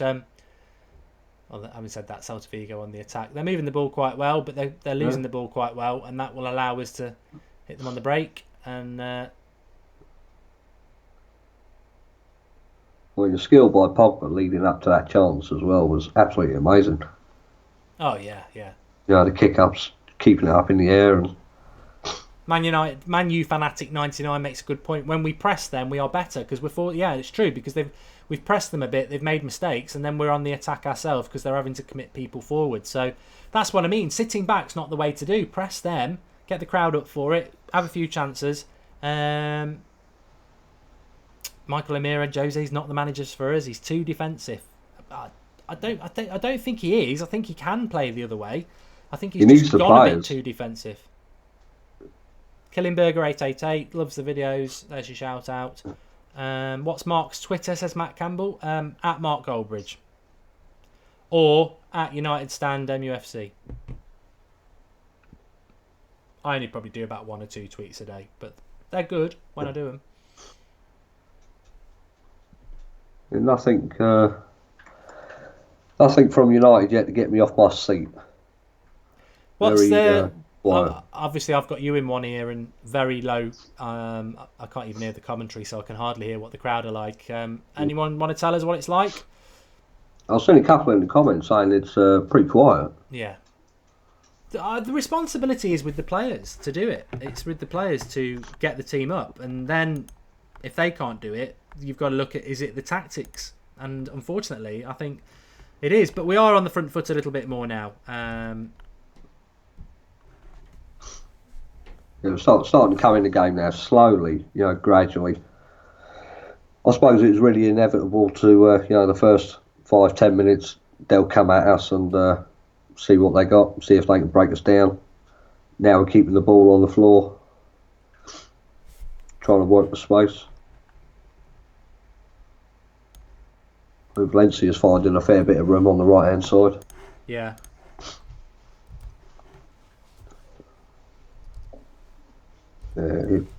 Passing game's coming together now.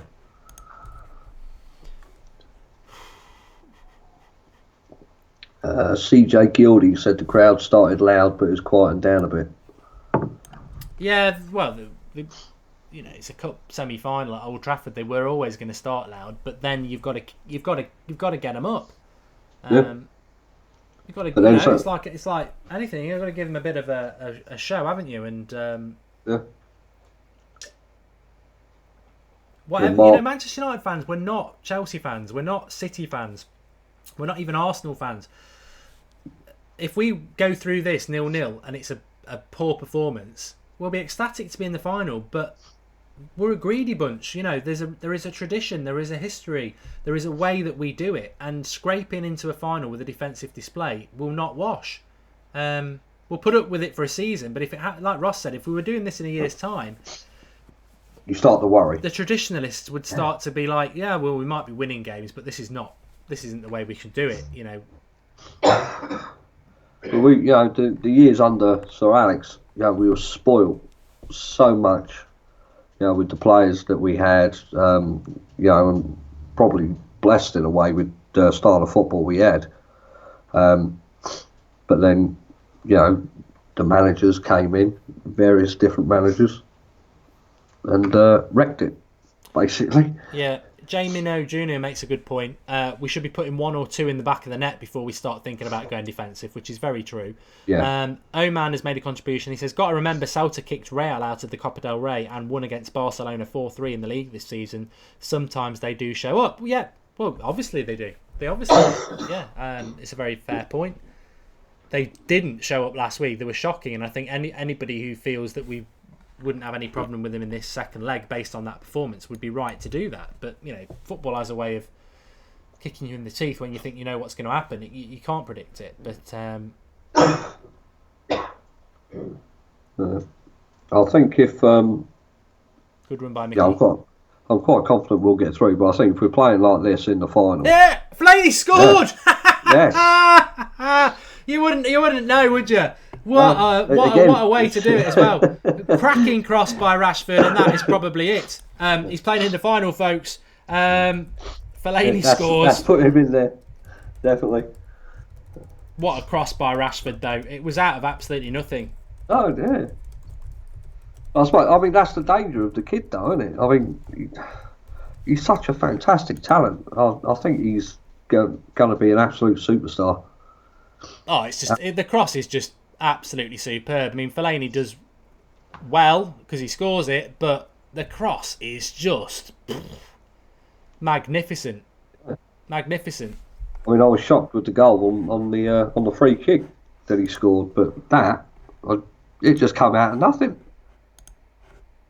Well, that could put the tie to bed.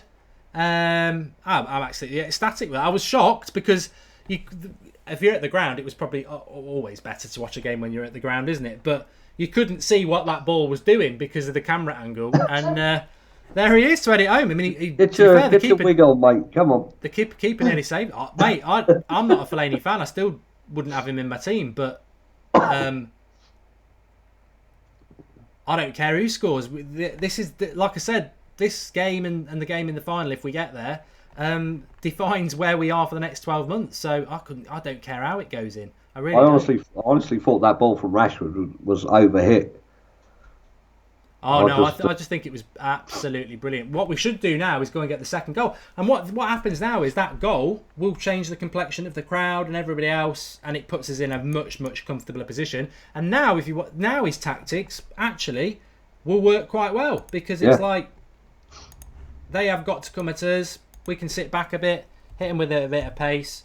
The perfect first 15 minutes. I'm quite chuffed for the guy. You know, I mean, no doubt he knows all the hate that he gets from United fans and things like that, and I'm quite chuffed that he's done something to, for me, he's done really well for that.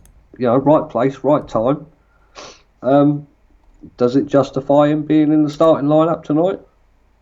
You know, people say no, people say yeah because of the height thing. But if he's got something to attack, that's obviously that's what the guy can do. I think you took the words out of my mouth. I'm just happy that he's finally done something. Yes, I am. So yeah, but to be honest, look, the runs. You know, if he misses that, we'd all be going mad. He's got to score that, and he scores it. So I'm happy. I'm very happy that he scored. It's probably the goal that really sets us on the way. And but the cross from Rashford is just so good, so good. And he's got to put it away, and I'm very pleased. It's near enough still the same situation though. Celta Vigo's still got to win the game. Yeah. You know, so it's fantastic. We got a goal, and that's another step in the minds of being in the final. Just don't get complacent. That's the thing. I mean, I was very confident we were going to get to the final anyway, but that goal just gives us massive. I mean, Celta Vigo have got to score 3 without reply now to get, just to get through. So, something seriously has got to go wrong. But the brilliance about that goal is that it will just totally and utterly knock the wind out of Celta Vigo, because they'll be like, they start the game quite well. It's not a sucker punch goal. What a run by Mkhitaryan. See, confidence starts to go now. Finish it, Lingard. Oh, that would have been the double whammy, wouldn't it, if he scores? But brilliant, absolutely superb. Just put Tree as the scorer. Yeah, 1989. Nicky D says, "Why didn't you just put Tree as the scorer?" Look, I'm not going to be disrespectful to the lad. He scored a goal. I'm very happy that he scored. I'm happy to be proved. Well, it's not being proved wrong. I'm happy that he scored. Would I sell him tomorrow? Of course I would. I still don't think he's the right sort of player. Not for that reason. Actually, what's the thing I've always said, Marcus? Fellaini in the opposition's box is where he should be. Yes. Not in the centre midfield in the centre circle. So, in a way, I'm right, but that's not what I'm trying to say here. I'm just like, the issues of Fellaini still are the ones that everybody has. Too slow, not quick enough is the same thing as being too slow. Not very good on the ball, can't dribble, and against the smaller players he gets exposed. And I think he sort of did in the first 10 minutes, but then when we start to attack and he gets in the opposition's penalty box, that's what happens. So, that's great. I'm absolutely ecstatic with it. And he is a threat in the opposition's penalty box. You can't lie that. The problem is, when I look at him now, he's in the centre circle again, isn't he? But that's it. That's what needs to change. If you're a Fellaini fan, then that's what needs to change. There's a great comment here from Luke Pender. Even when he scores, you still can't fully compliment him. I think that's aimed at you, mate. Fucking hell, Herrera. Well, no, of course I can't fully compliment him because I don't want him at the club. But I'm very happy that he scored. I don't care who scores tonight. And it was a good goal. But what he is doing tonight that I like is every time we get on the attack, he nearly could have scored then. He's actually bombing forward. He almost is playing that position that is his position. It's where he was good against Everton. Number 10, getting in the opposition's box. But at the moment, we could kill this game off. We're looking more like it. I did get something wrong there. Somebody just said it. Two goals, yeah. 2 goals for Celta Vigo obviously puts them through. No, it doesn't. It's the away goal, isn't it? They'll have 2 away goals. Oh, yeah, of course. Yeah. So it doesn't change anything, really, does it? Yeah. No, that's yeah. they still need a win, no matter what. So,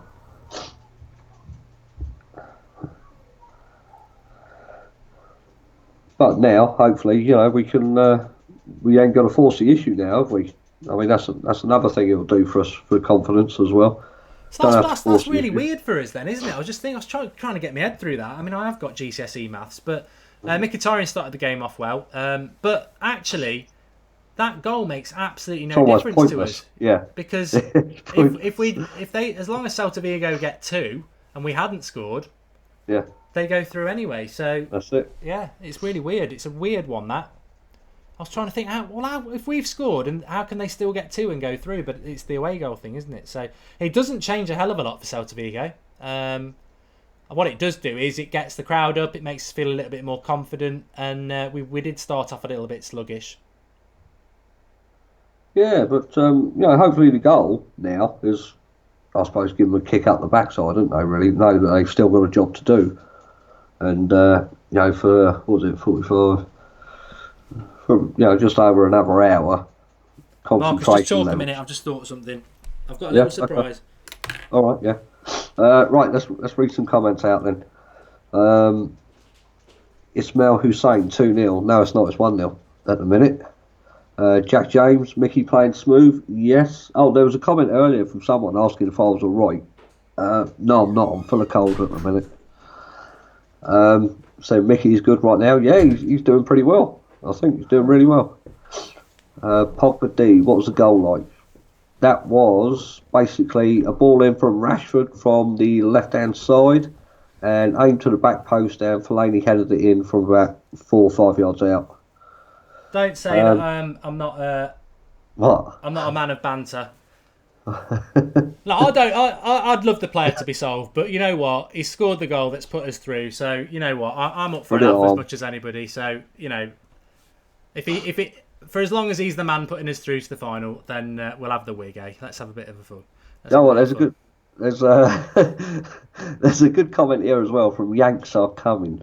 First time scoring 100 goals in a season since Sir Alex Ferguson left. First what? First time in a season since Sir Alex Ferguson left that we scored 100 goals. Really? We've scored 100 goals this season? Apparently so, yeah. Yeah, but then again, we have played more games than we've ever played. We've played a lot. Yeah, because it doesn't feel like we've scored a lot of goals, does it? But at least that goal's all put us all at a bit of ease now, hasn't it? So people say why I'm putting the wig on. Look, because I think sometimes people just get a bit lost in this Fellaini thing. Because I have been saying for 3 or 4 years, I don't rate him, let's sell him. And of course, if you play him enough, he is going to score goals, isn't he? But it's never been hatred of the player. If I met him, I'd just ignore him. I wouldn't shake his hand, but I wouldn't call him a CUNT or anything like that. But I just don't like him as a player at Manchester United. But I don't hate the bloke, and I'm more than happy to mock myself when he scored the goal. Because that's football, it's a game, isn't it? So there we go. Hit the like button for the wig, says Draughty Devil. I think tweet out Goldbridge in a wig. I may as well get totally mocked. But call it punishment or banter or whatever. I shall wear the wig until he gets himself sent off, and then I'll burn it. There's a couple of people in the comments saying we haven't scored 100 goals. I'm not too sure. Google it, Mark. See if you can find out. Oh, Romero made a good save just now from Hernandez. I think it was. Shot just outside the area. It's tipped over the bar. Yeah. I'm slightly a bit deflated though by the fact that makes no difference, that goal really. Although it did I think it did make a difference though to the psychological impact to Celta Vigo for a few minutes, because it was almost as if they felt beaten when actually they're not. It's the same scenario. Ajax have just scored as well. Yeah, well, I think some people have got this romantic view of Lyon that they thought they could turn it around, but I never did think that they could. Yeah, I think we need a second goal to kill it off, because that goal really is pointless in a way. So, Yeah, because Fellaini scored it. Yeah, it is pointless. I'm glad you're finally on my tune. I need to get some blonde highlights in this. it's not blonde. Well, it's not blonde, is it? It's sort of like a gingery brown. Ajax are through basically with that away goal, aren't they? There's just no way back unless. But I mean, let's not get ahead of ourselves. This game is still very much on. A great goal. I mean, to be honest, I know Fellaini will get the credit, but I'm always a person who doesn't give him credit. So, but no. In fairness, even if it was Pogba scoring that header there, whoever's on the end of that header's got to score it. So well done for that. But the finish was just the cross was just brilliant. I mean, we've been on about Rashford for the last few weeks as to why I like Tungenham hair actually. We've gone on about Rashford. Why is he taking corners and why is he taking free kicks? And I think in the last 2 games against Celta Vigo, he's answered that. Brilliant free kick, and I'm absolutely. That cross was just, as a player, perfect. You get a lot of love for the wig, mate. One person says you look ugly, though. I look ugly without the wig.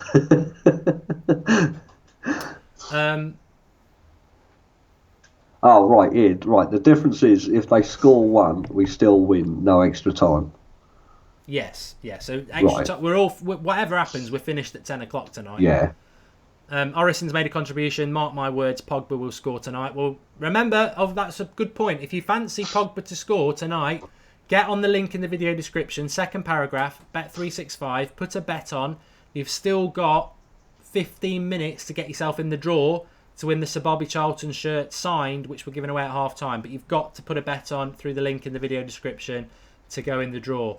So if you fancy Pogba to score at any time, or I've got Rashford, get on it now. You've got 15 minutes to do it. And you'll go in the draw to win the Sir Bobby Charlton signed shirt, which I think is a fantastic prize.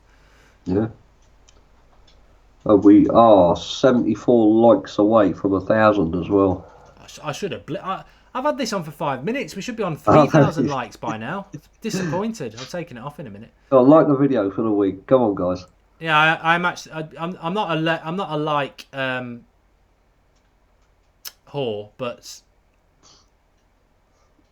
it is starting to itch my head. So I am gonna. It is only going to be kept on for specific targets. So if you want me to keep it on for another 10 minutes, 100,000 subscribers now.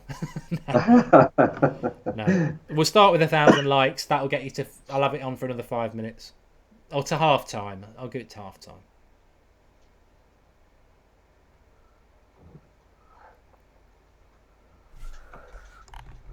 Oh, the game just seems to have quietened down again, doesn't it? Yeah, Morgan Griffin says Mkhitaryan on point. He has been on point. He's been very, very good tonight. Adash says it's boring. But then Rico Blake says we're playing really good. We've hit 1,000 likes. Thanks, everybody. Yep. Well, Lingard just put a dangerous ball across the box there. Matt Campbell says, how do you super chat? If you can't see the dollar at the bottom of the live comments next to the emoji, it's probably not available in your country. If you can, you just click that, make your contribution, but make sure you leave us a question or a statement so that you get your shout out for that. Blindy's having a howler, says Marco, which, yeah, well, they were getting in. He could have got a yellow card for that. Did he get a yellow card? Yeah. Don't think he did.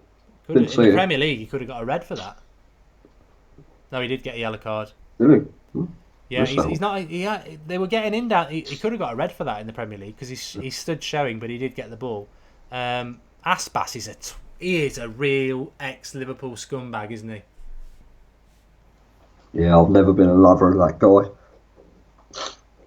I don't even think he's that good of a player, to be honest. It was a silly challenge, but Dutton says what Marco said. Bad start by Blind, which is, he has been playing really, really well. Fellaini's really got a hard on today. He's running around everywhere. It's amazing the amount of confidence you get from a goal, though. Yeah. Yeah, it's.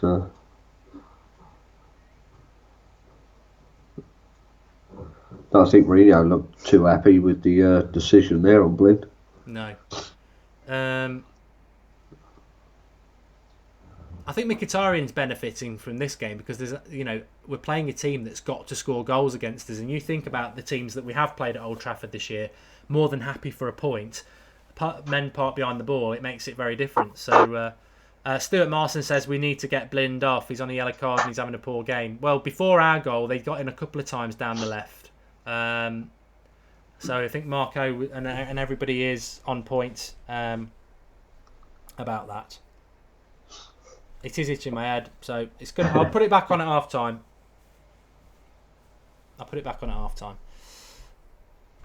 Fellaini's on Viagra tonight, says Sonia.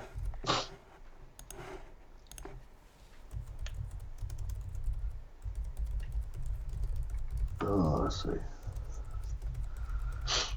Celta Vigo are just holding on to the ball, weren't they? They're not really doing anything with it at the minute. Playing long ball now by looks. Yeah, wow. I think they'll probably end up targeting Derby and Blind down that left side now. Mkhitaryan's done pretty good this first half. Yes, he does. He has, yeah. Aaron Kenny makes a good point. I hope Mkhitaryan is more prominent in the second. Is prominent in the second half as well as the first. Celta Vigo warming. It's been a quick half, very quick half. Yeah.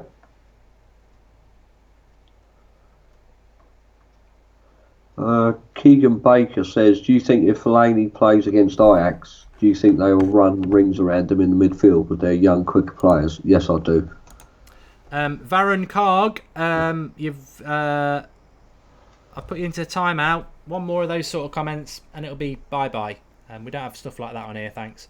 Killingburger 888 says, I've got no friends. You've got about 3,200 friends at the moment because we're all watching this together. So we're all your friend, mate, as long as you're not a Liverpool fan. Yeah,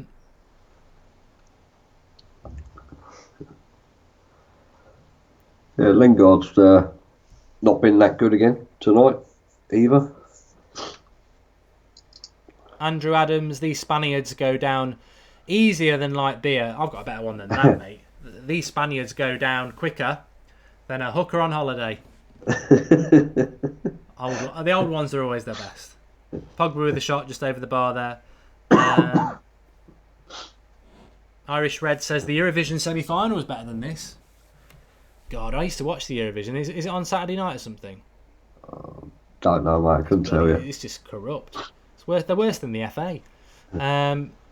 Hoping Fellaini gives Aspas the elbow treatment, says PL nickname.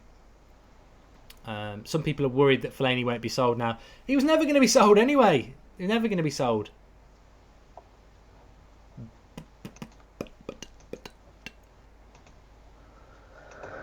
Oh, dear. But it's if we can see this out to half time, that'd be good because Celta Vigo are not really offering anything now. No. But this happens with a lot of Spanish teams as well. I've seen it over the years. When they come to England and the crowd get up for it, they sort of bottle it. So hopefully we can keep this going because the momentum is with us at the moment. Yeah. There was a late challenge again about a minute 20 seconds ago. David Blind got in the back of someone down the. Well, that's the sort of thing we don't want to see. Because the one thing the Spanish team will do, knowing that there's a yellow card, they make a meal of it. They'll make a meal of it to try and get him sent off. But remember, in the first leg, Fellaini got an early yellow card as well, and he still kept him on the pitch. So I think the common sense thing would be to take Blind off and maybe bring Smalling on. But Mourinho didn't do that with Fellaini in the first leg, so he might not do that. But I don't know what you think, Marcus. I would, because you don't want to. We don't want to allow them back in the game. Keep 11 on the pitch.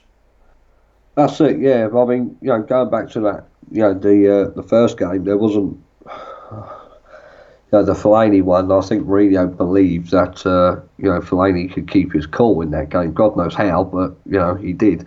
But Daley Blind, that's, the reckless tackle for the yellow, and then going in the back of the guy down the right hand side here. I would take him off. I think he's one of those players now that we can't afford to lose in a final. Go out. So Celta Vigo on the attack at the moment. Well, Aspas just seems to be moaning about everything here. Yeah, because he's ex-Liverpool. Yeah. I mean, Pogba did a challenge just now. Like he hardly touched the guy, and he's asking for a yellow. Sanjay says, Smalling? No way! Oh yeah. He's better than Jones. He's better than Phil Jones. But you wouldn't want either of them two starting in the final, though, would you? No. The Rojo injury was really unfortunate because it was such a good pairing and the balance of a left footer and a right footer as well. Blind has just not got the height or the physical or speed of Rojo. He's a good. Celta Vigo on the attack here would.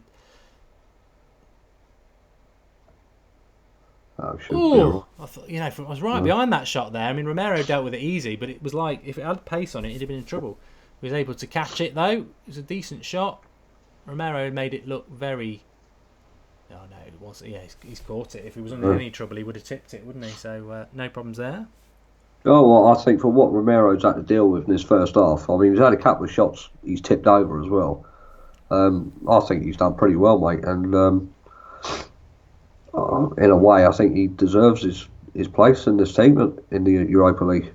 I know De Gea is better, but it's like I said earlier, what has Romero done wrong in the Europa League? All I can say about that point is what I've said before is, look, no, he hasn't done anything wrong, but if a shot comes at him that De Gea can save and he can't save, then suddenly all those people who said, I would have picked De Gea, which I would, will be justified as being right. It's, Romero is a good goalkeeper, but De Gea is a better goalkeeper, and I'm just one of them people who just thinks, why take a risk? Play your best players. But you could also say, Romero has played well in this game. Yes, yeah. One of the other, and Fellaini's played well in this game. But the other one that's questionable is Lingard, and Gary Wells just said conspicuous by his absence again. Well, we know that everybody I think would have Mata in this 11. Martial's probably a bit more of a divider, but Mata for certain. Lingard, I really don't get why he is in the team, but him apart, I think everybody's done okay, apart from probably Daley Blind, who, it just shows you every game's different. Fellaini's been crap for a long time, hasn't he? He's had a good game. Daley Blind's been brilliant in the last few games, and he's had a bad game. It's, that's football, isn't it?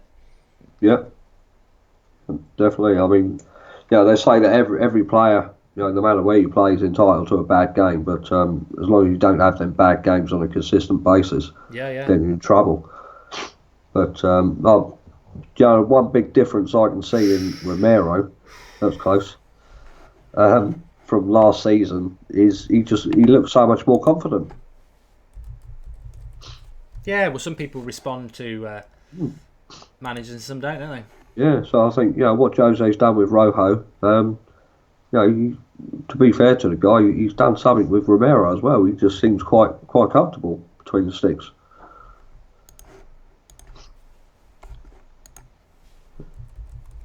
I think the first leg he was trying to punch everything away, wasn't he? But now he's catching them this game. So fair play to him.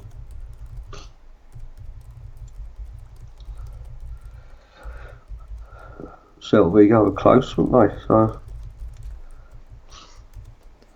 they were.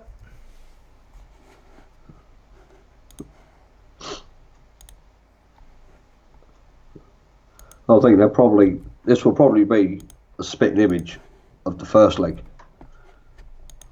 They seem to be offering a lot more though at Old Trafford because they've got nothing to lose now. It's the oddity of that fact that the goal for United doesn't make a hell of a lot of difference to Celta Vigo because 2 goals puts them through. If they were to get the next goal, it would be very, very nerve-wracking. Pogba's just took a nasty tackle there. Yeah. Why is the ref not played on? Was he offside? Oh, God. Rashford was through 1-on-1, but he was offside. But the tackle on Pogba was late, and he has gone down into a heap. Be interested to see if there's any retrospective action from the ref. It was a lovely bit of skill by Pogba. You'd think there'd be a card for that, surely. Daley Blind's got one. Yeah.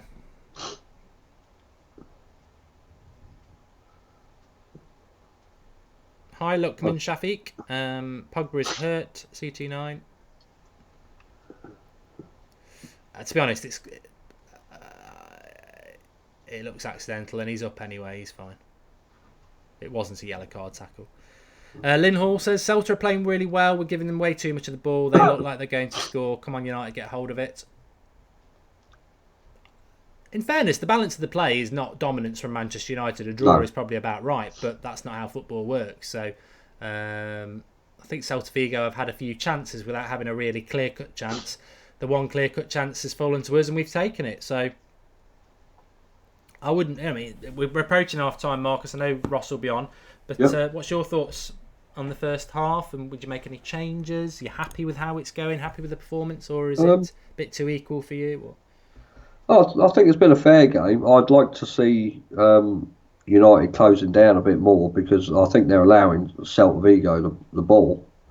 And sometimes they do look as though they could spring a surprise. But I wouldn't make any changes at the minute. I'd leave it 10, 15 minutes. As the game goes on, though, I'd definitely look in to take Fellaini off and put Mata in there for the fresh legs. Because towards the end of the game, they're just going to try everything they can. Yeah. But next goal is the one, isn't it? Yeah, I mean that's the crucial one. And if we get it, it's game over. I think that's probably what Jose's message is going to be at half time. Don't get complacent, keep your heads, don't make needless tackles.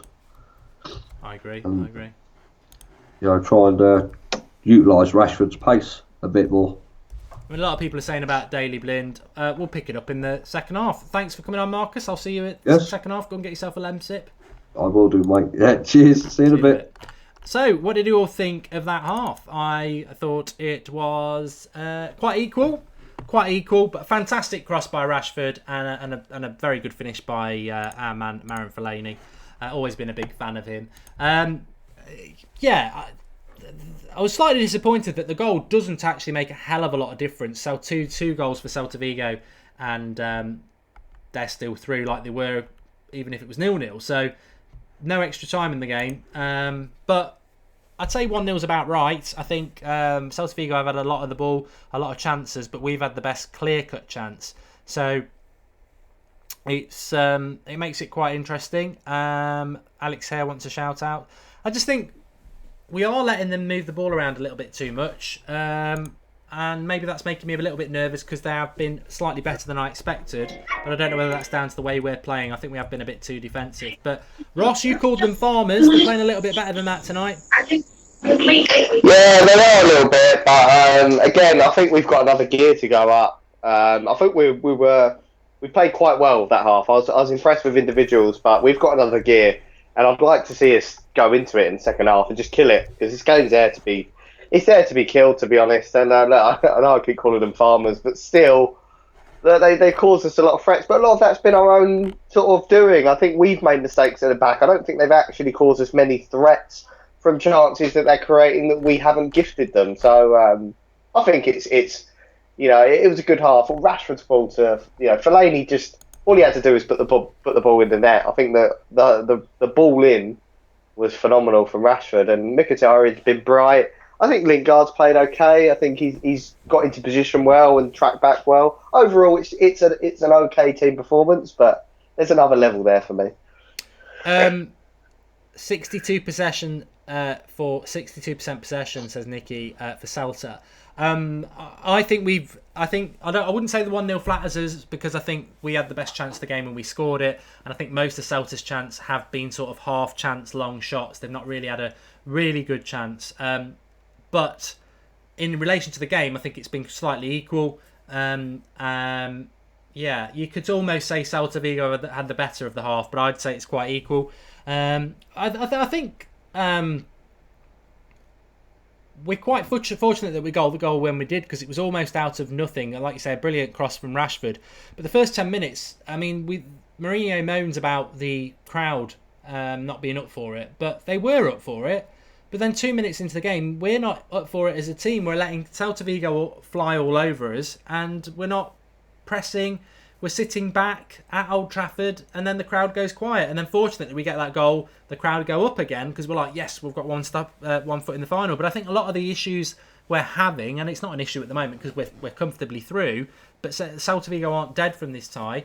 I think the tactics are a bit too defensive at the moment. I would like us to go a little bit more at them because they are leaving a lot of space at the back, and I think Mkhitaryan's actually had a good game, and I think Rashford looks dangerous, and Pogba when he gets on the ball, but I think we're just playing a little bit too defensive, which if we get through is fine, but I think Celta Vigo will not really change the way they're playing.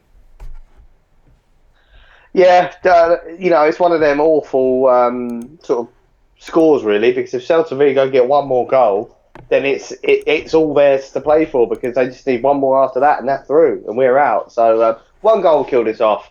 I think we just need to go out there and just hit them hard and get that goal. I agree with what you said though. I think Rashford's looked really, really dangerous and Pogba's looked good in patches.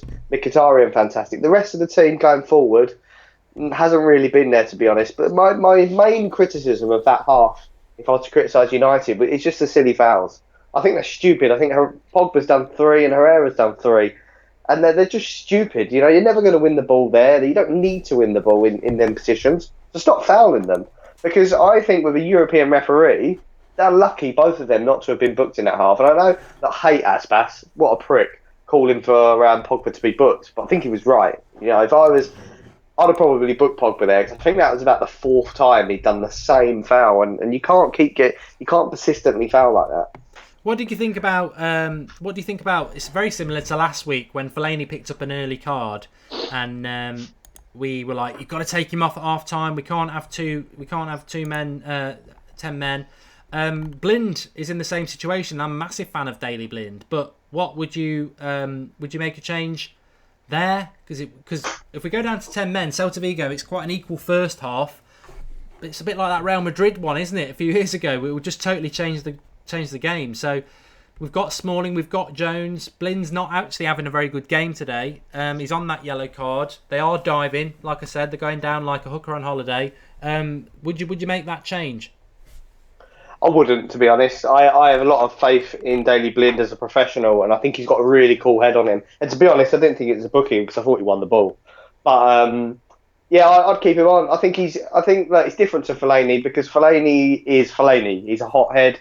You just cannot trust him to not get booked. But I hope it's not famous last words, but I have faith in Daley Blind not to get booked again in this game. He's a very, very clever footballer, which is why he can play centre back when he's not really a centre back. So I just have faith in him. And look, if we had better options on the bench, great.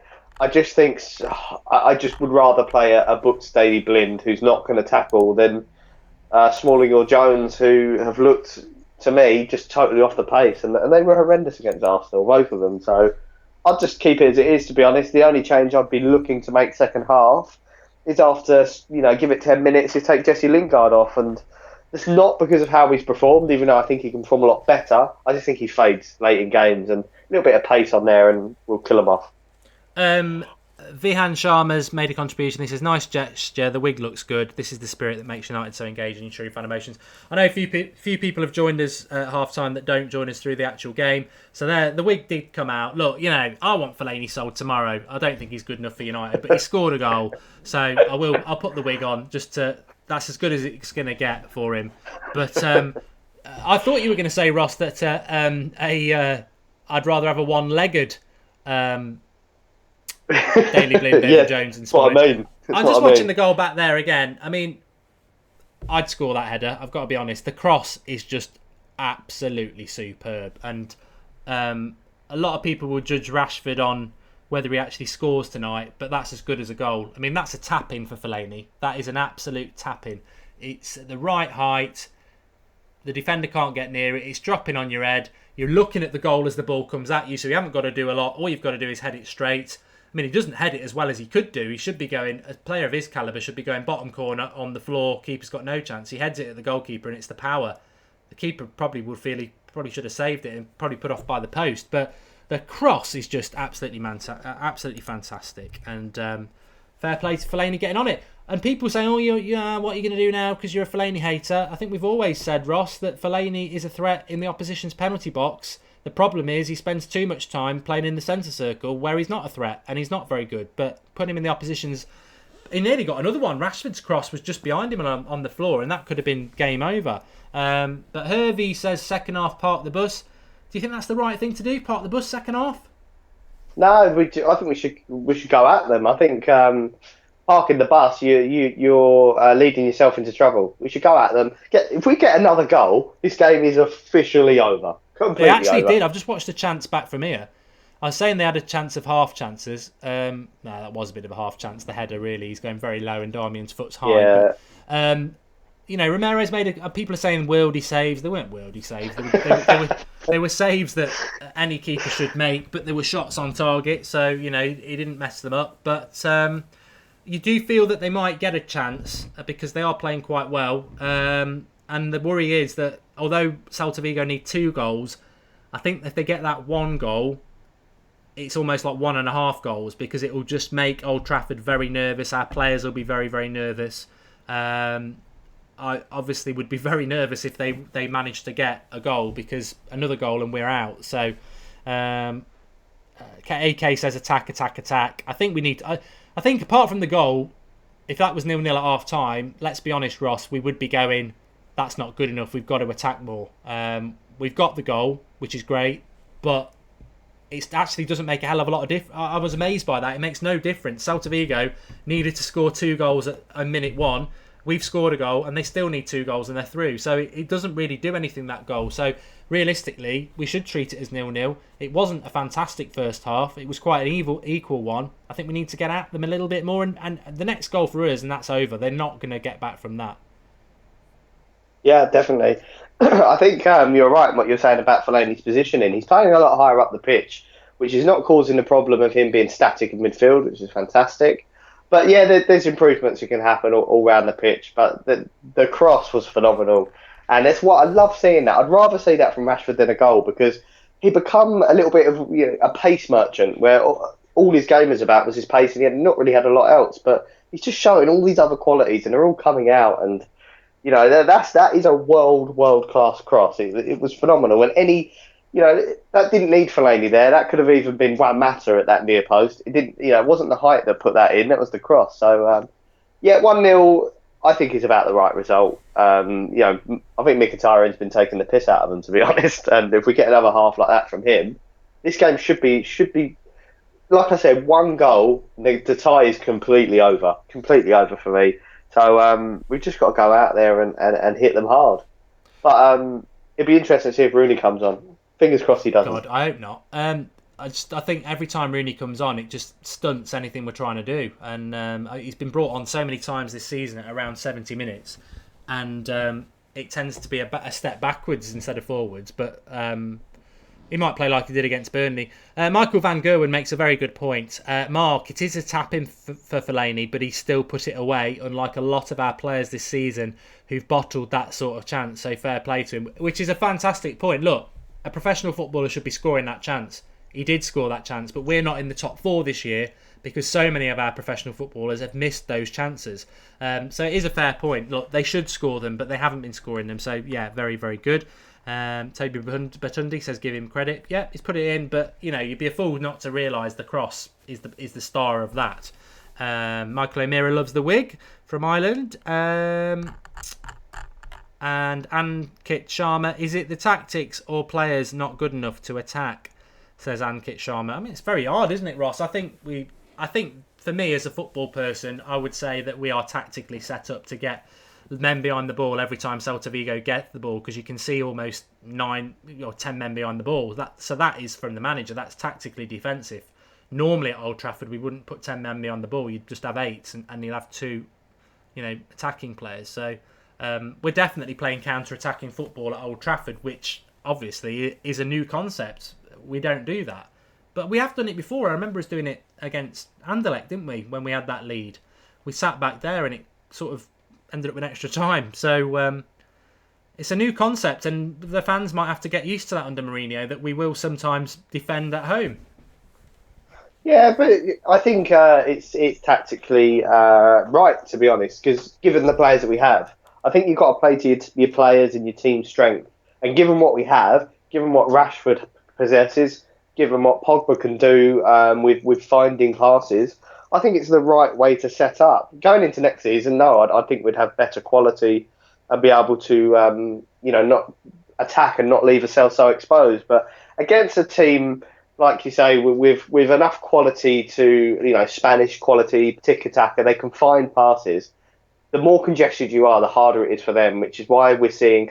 I mean, it was a half chance, like you say, but anything that comes in from across, I'd expect us to deal with. And that's the only thing they've really got going for themselves, apart from a Sisto long shot. Long shots and crosses, I'm happy with. So, and do you know what? We've had a lot more chances on the break than we've actually managed to convert into real clear-cut chances. So, bit better second half in actually making the chances, and we should be turning up. And Rashford should have stayed onside for that chance. He should have stayed onside, and it should have been 2-0. Oh yeah, I agree. I thought he was. It was. I think he would have scored that. If anyone follows us on Twitter, we are at United Stand MUFC. I'm just tweeting something out. Please give it an RT. Basically, it's somebody who is trying to do, what's his name? Well, you'll see it on my tweet. He's an Arsenal fan who has gone to the effort of filming the bit of footage in the first few minutes where Pogba tried to do a Cruyff turn on the touchline. It went out for a throw-in. And he's called it £100 million, ladies and gentlemen. So I've said, obsessed twat. I mean, they really are obsessed, aren't they, Ross? They really are obsessed that they have to, find one little bit that he did that didn't go right for him in a game where he's played very well. It's ridiculous because there's also another account, I forgot who it is, that tweeted out another short clip of Pogba doing the most amazing bit of skill in the centre of the park that led to a Rashford chance, which that was a joke. That was £100 million well spent in that clip. So if I can find that, I'll see if I can reply to him. Well, I've just tweeted it anyway, so I'll give it a retweet. Burn him off that. But that's it. Thanks for joining us at half time. Hopefully we will be discussing a final next time we have a chat. But you can follow Ross on Twitter, funnily enough, at Hazza90, and hopefully we'll be in the final in about an hour's time. That's it. Enjoy the second half of the Watchalong. You got man Marcus back on?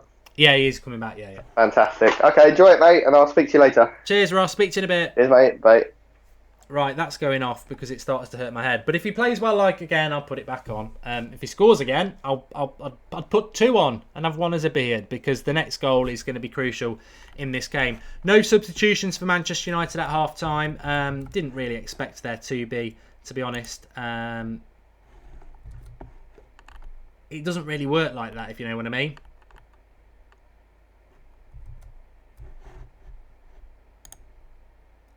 Just waiting for the kickoff. Marcus should be joining me any moment. I need to sort that first, though. Come on, ref. This is it, then. Destiny beckons. Destiny is all. Still waiting. Leon are 2-1 up. They got 2 just before half time, which makes it interesting. Another 2, and that game would go to extra time. 2-1, 4-1 in the first leg to Ajax. So that makes it very, very interesting.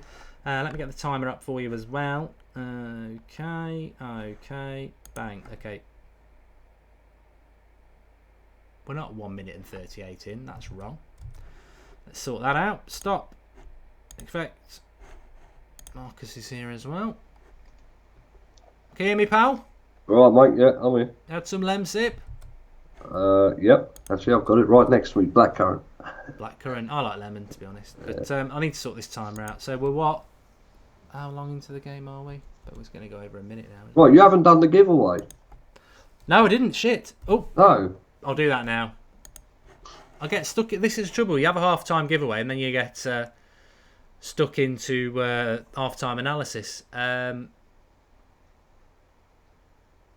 as soon as it's only just kicking off. Let's do it.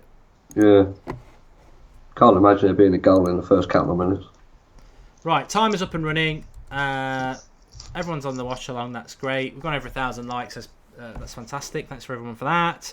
Remember, if you are new to the United Stand, drop us a subscribe, bottom right hand corner. We've got our daily video going up at 7 a.m. Transfer talk. We've got one tomorrow as per usual. And We've got, obviously we're live at 8:30, so you're getting 2 bits of content, always the live chat, always the community going on, so get involved with United Stand. We've got a fantastic community built up over the last couple of years, so get involved and spread the word as well. Just subscribe, bottom right corner, and if you do subscribe, make sure you click the bell, because then you'll get notifications when we're live. I'm now going to go and try and fit... I don't know what the winner is. I get told by the company, so hopefully they've let me know. Tell you what, Celta Vigo really come out the second half, going at it. Okay, here we go. The winner, no problem. Here we go. Winner of the Sir Bobby Charlton shirt is Stuart Woodburn, Flashburn 52. Stuart Woodburn, Flashburn 52. And you will get an email after the game to get your address and everything like that. So if you are on the live comments, Stuart, I do recognise the name. We'll look out for you if Marcus can spot it or I can spot it. Yep. But congratulations, pal. We've been building up to that for 3 weeks. It's the best prize we've ever done, and really, really pleased for you. It's a fantastic prize. A signed to Bobby Charlton shirt framed will be coming through to you, so well done, Stuart, and keep getting involved with the United Stand. We'll have more and more prizes over the summer. We always give away, well, it'll be 3 this year. Year 1 we gave away 1 new Manchester United shirt. Year 2 it was 2, so we'll give away 3 this year.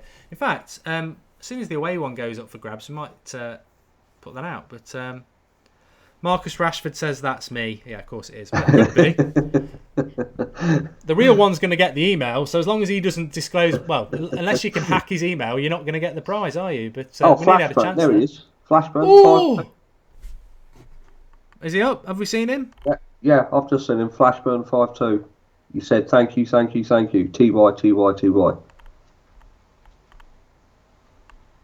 Underneath Marcus Rashford, where he said yay. Oh, yeah. Flashburn 52. Yeah. TY, TY, TY. Well done, mate. Congrats. Really, really well done. It's a fantastic prize. Really pleased for you. But the game is back on. It was a bullet shot from Mkhitaryan. Saved. Corner. Rashford puts it in. Fellaini get on the end of it? No, doesn't get past the first man that time. The away one is already out, says James Pullen. I think we'll do an away shirt giveaway. I quite like the sound of that. So I'll make sure that it is actually out, and we'll give an away shirt away before the I think we'll do a cup final watch along half-time giveaway. There you go. If we get to the cup final, otherwise we'll do it at Palace against Palace. But I'll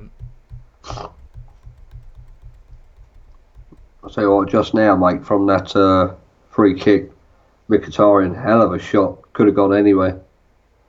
I know. I think you're a bit behind me. Yeah, just a couple of seconds, I think.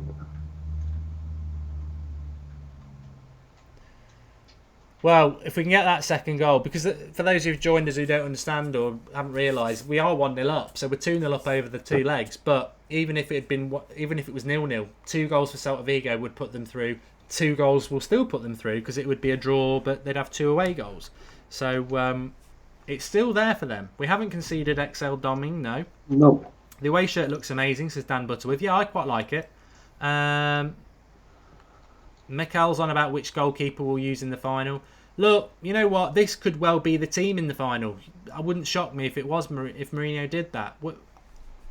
I'd swap Dyer for Romero. I'd swap Mata for Fellaini. I'd swap Martial for Lingard and switch with Mkhitaryan. But I'm not the manager.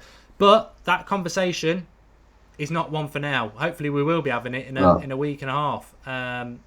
But we're not there yet. Although the thought of it being in the final just started to excite me slightly. More than slightly. I mean, I was one of those many fans who said at the start, Europa League, let's get knocked out of it. It's a total and utter hindrance, and you can't win the Europa League and do well in the league, and the league should be our priority.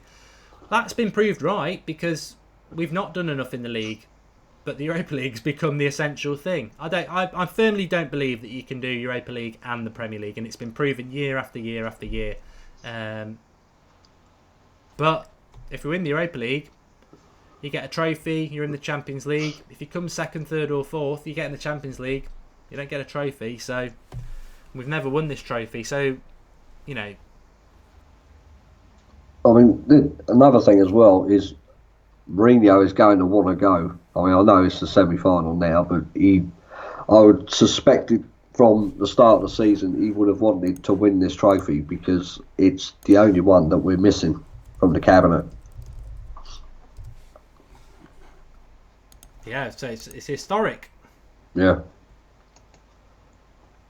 I know in his conference yesterday, I think it was, they're saying he classed the Charity Shield as a cup, as a title. So if that's the case, then he's won 2 so far in his first season and could be on his way to a 3rd. Yeah.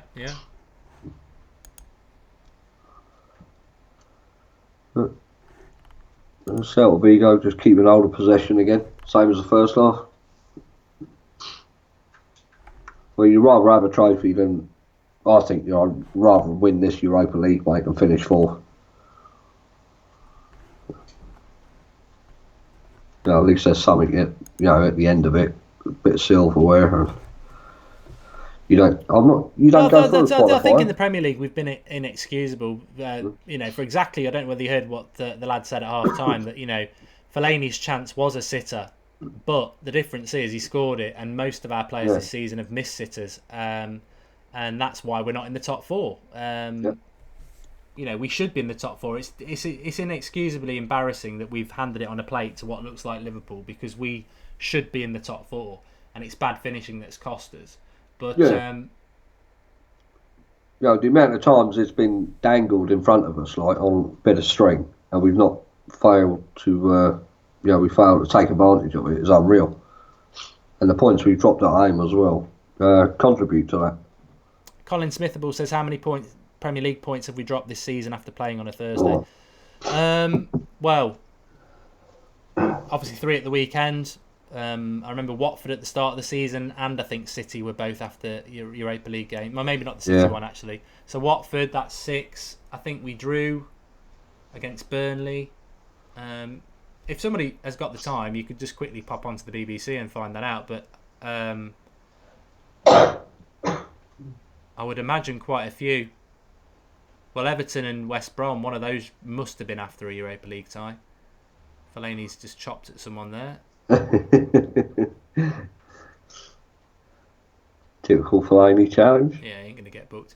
And actually, I know he got booked in the semi-final first leg, but you don't get... it's 3.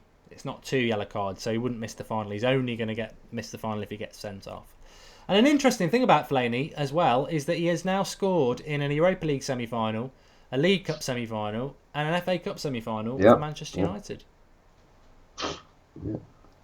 That's about as interesting as it gets.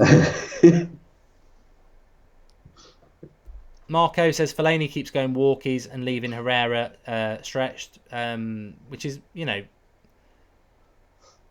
Herrera, I don't think Herrera looks like he's having a great game. I mean, he's having an okay game, doing a lot of the donkey work, but I like to see Herrera on the ball more, to be honest. Here they are, Celta Vigo coming at the back. Yeah.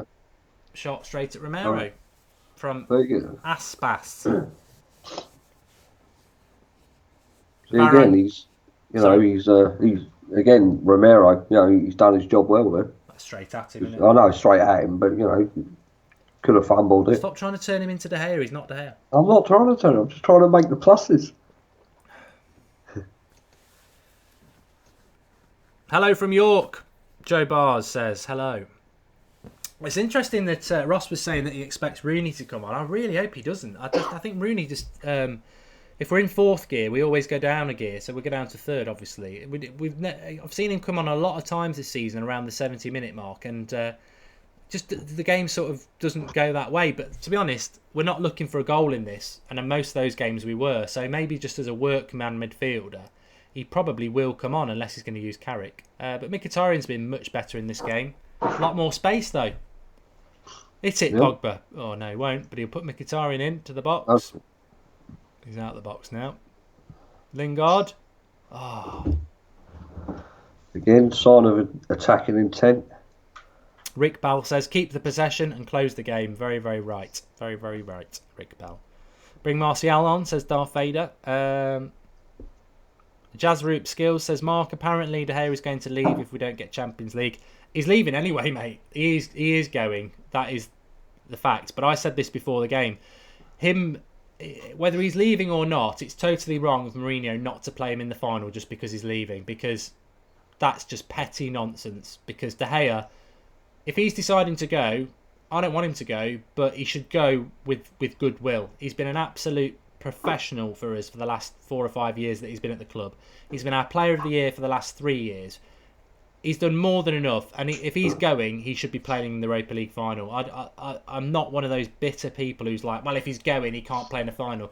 Come on, let's have a bit more respect from that. We're Manchester United, and that's the side of Mourinho I won't like if he does that, because we're better than that, and he's been a fantastic servant for us, and I would want him to... He's a better goalkeeper than Romero, so I would want him to play in the final, but I think that one's going to build and build, hopefully, because if we're talking about it, that means we're in the final.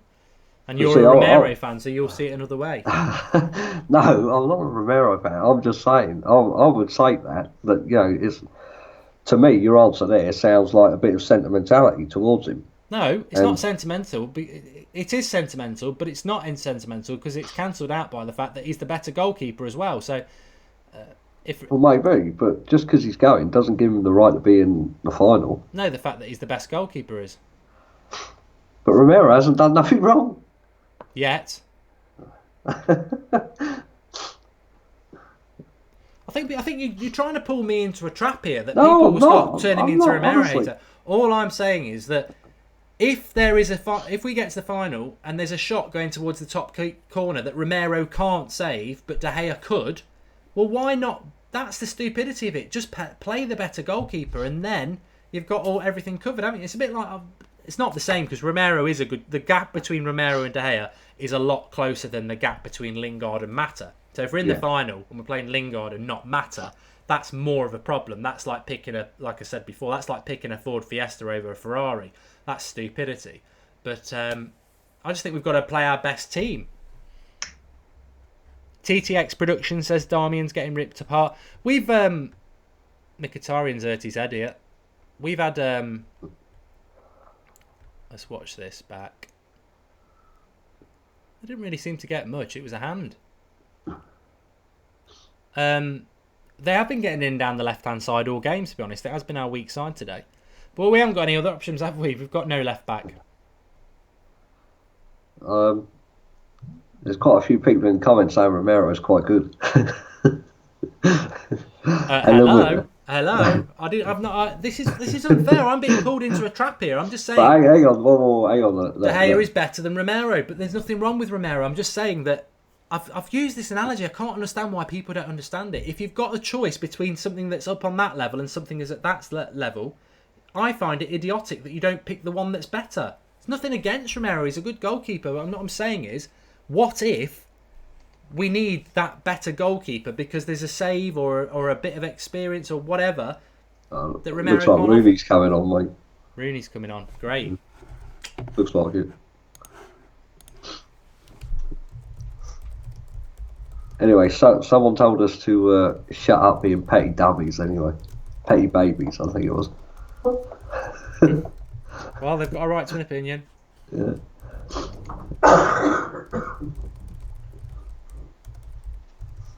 Well, all I'd say about Rooney is I hope he produces something when we need him because, again, you can almost say that it's an odd substitution from Mourinho again. But I don't think he picks players on ability. I think he picks players on whether he likes them or not because Rooney was shocking against Arsenal and Mata was good. So why would you not bring Mata on? I was just going to say that, yeah. That's... Mata would have been my first choice, but seeing how this game's panning out as we're heading into the last 30 minutes, I would have said Carrick now, just to get control of the midfield. Maybe take Fellaini off, yeah. Yeah. Yeah, but the thing is, like, this game, it won't matter. It doesn't, it's a bit like when City won the league. They needed 2 goals, and on 90 minutes, they had none. But 4 minutes later, they had 2. It's the same for Celta Vigo. We could defend really well for half an hour. They score in the 91st minute. There's still 3 minutes left. They get the second and we're out. So that's always the risk about defensive football. And we're going to have to defend very well for well over half an hour. Or try and get the goal ourselves, which I think we should. If we can't hit these on the break, because they're going to come at us, we should be looking to hit them on the break and get this done. Yeah. Yeah, we should be, but the good thing is with Celta Vigo keep on pushing forward for this goal. Yeah, you just hope. Yeah. Yeah, I mean, the long ball over to Rashford, and he's on his way, isn't he? Because we were saying, the goal in the first half was a great goal, fantastic cross by Rashford. Fellaini puts it away, brilliant, 1-0. You take that goal away, which you can't take away because there was no luck in it. It was a really good goal. Celta Vigo probably had more chances. They definitely had more possession, but they didn't have a clear-cut chance like us. If that had been 0-0 at half time, everyone would have been moaning about how defensive we've been playing and everything like that. It's not. When you look at it, the fact that we're ahead's great, but the performance has been pretty uninspiring, hasn't it? Yeah. Again, Dutton says, "Why are we defending?" Because Jose Mourinho's the manager and he wants to get to the final. That's why he can try to change, but ultimately he will always default. No, I think though, but this game tonight, it's reminiscent of our home form. The home games all season have near enough been like this. So, we can't say that. Go on. That foul. It's a foul on Mkhitaryan. He's gone down and he's bloody playing on. Get up, Mickey. Second one he's had in the last 5 minutes. He's up now. But yeah, I mean the home form's been like this all season. So we shouldn't be flabbergasted that this is how we're playing tonight. But the thing is, we shouldn't be playing like this.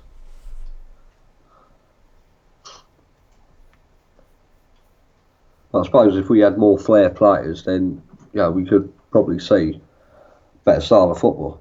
Oh, Rashford was about to hit it there. He still will get to hit it. We're in the final. Oh, good save by the keeper. I think the lad's finishing is not quite the finished article yet either. No.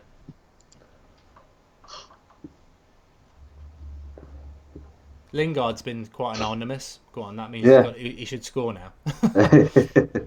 You know what? If Lingard just scores the second goal, despite having a crap game, I'll be very happy because at this point in our season, realistically, we are a game and a bit away from getting what we needed. So however we get it, I don't think Mourinho's blind to what the fans know and see. There are massive issues with this squad, and he's got a summer to sort it out. But it would be easier for him to sort it out, and we'll be a better team to sort it out if we've got the lure of Champions League football.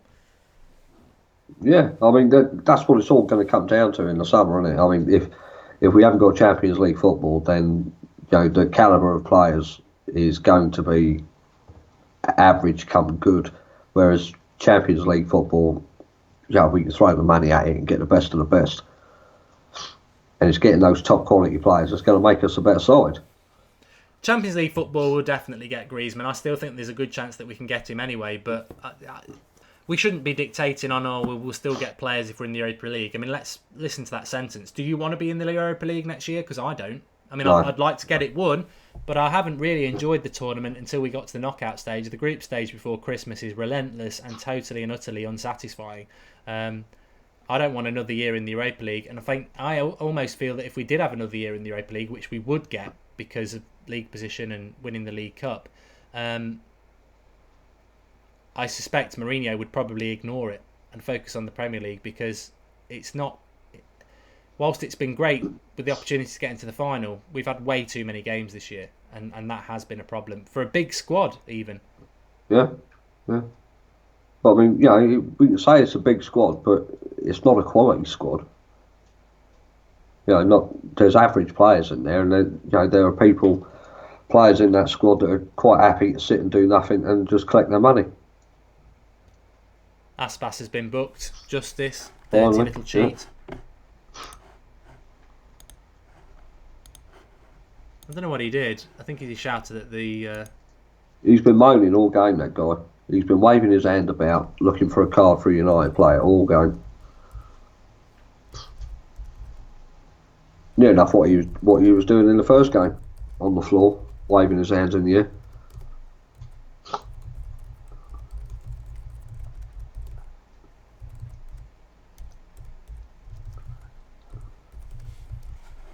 I'll put a tweet out to wind up the Scousers. You got super chat in as well. Okay, I'll go and I'll assess that in a moment.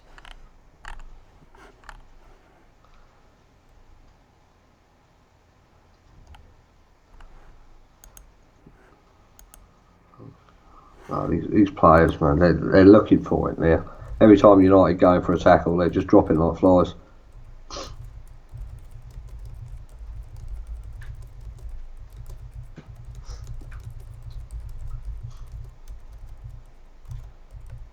Just showed a replay back of Aspas. I think he got booked for diving, you know. Well, I don't think he actually did No. dive, but he's been a diver. He's been a serial diver throughout the whole game, and the first leg. So I can't say I'm disappointed by that.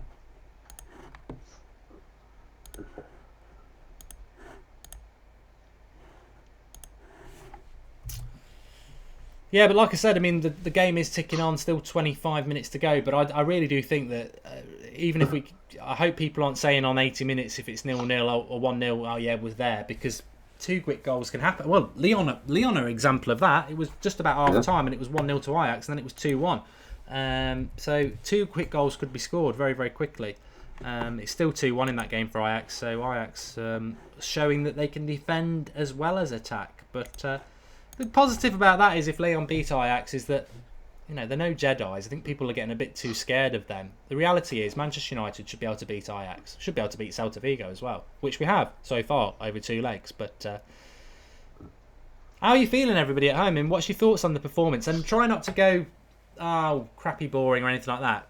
Some of you will be saying tactically it's worked perfectly. Some of you will be saying I don't like this at Old Trafford. But try and be honest, because we are trying to get to a final at the end of the day. Mark Westerman says it's boring. I wouldn't say it's been totally convincing. I think if we play like this in the final, we're in trouble. Yeah, I don't think it's been that convincing either. Pogba's just trying to get a foul there. Fellaini with a shot. Corner ball, good shot. Well, yeah, all right, we're winning. But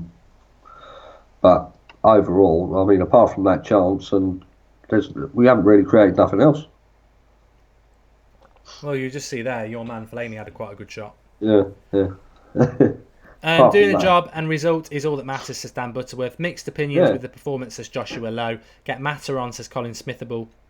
And complete rubbish to think Mourinho picks on likability, says Sergio Pereira. Well, I don't think it's total rubbish. I think a lot of people have been picked this season and not criticised who've been quite poor. I think Lingard's been very poor this season but seems to get picked every week. I think Martial hasn't been as bad as Lingard but doesn't get picked. So I think there is something in that, and a lot of fans do as well. There's not necessarily something wrong with that. It's just, people that he likes more, he's maybe not had any arguments with, I don't know, but I think there is something in that. Performance is meh, says Graham and Oliver. Where's the intensity? Not very convincing, and he agrees with Marcus. Well, the bigger picture is we got to get to the final, isn't it? Yeah. I mean, that's the big picture. If we get through this tie with a 2-0 aggregate, you can't play a one-off final. You don't go into the final 1-0 up, do you? So you've got to go and win a final.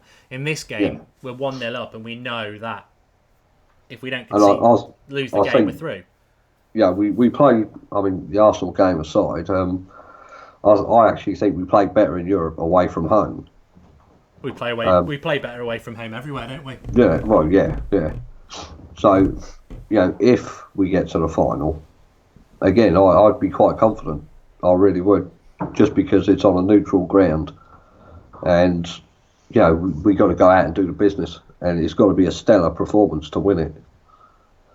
I feel there's a twist in the tail of this. There's still 20 minutes to go, and whoever gets the next goal, and I think there will be another goal, is well, if we get the next goal, it's party time. If they get the next goal, it's nappy time, because we'll be shitting ourselves.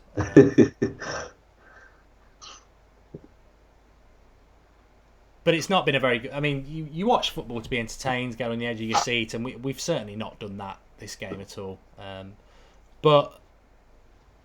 No, we haven't done that this game, but look at the team that's out there. it's a workman hard. Well, not But hard. that could be this. Is that the blueprint of Jose Mourinho that he wants? It will be workmanlike. I think with the money at his disposal, I would say no, because he knows that at this club he can buy anyone, and he can spend what he likes.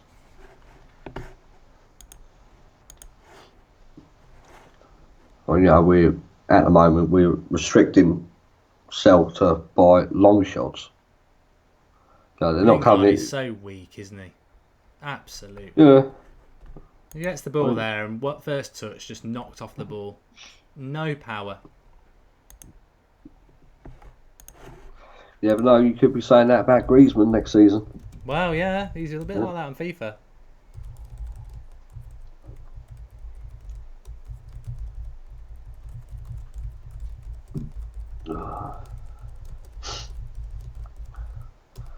Saint Colombo says Lingard's got no strength at all.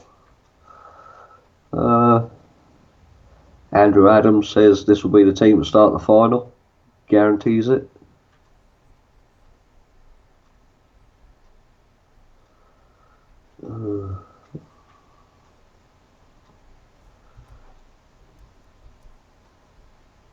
Way too defensive.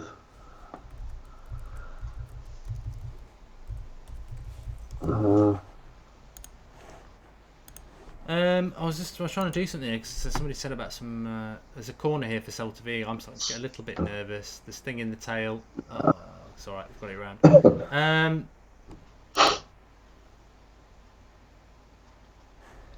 Joe, what?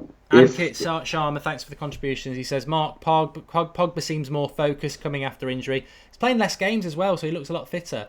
Vihan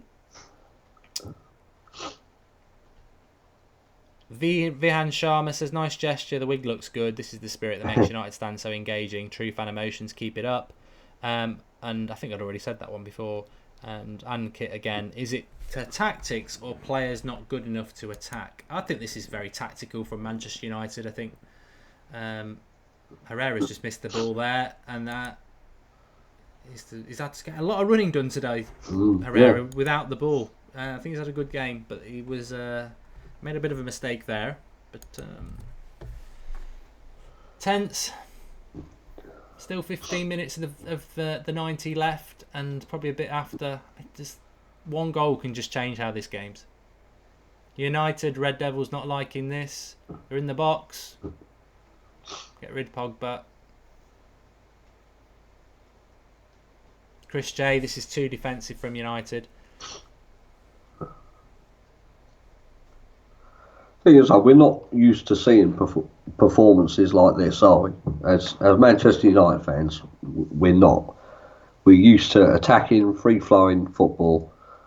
But I think in this day and age, where the Premier League's evolved, obviously teams buy every season. This is just something that we're going to have to get used to. Yeah, a good chance there for Celta Vigo.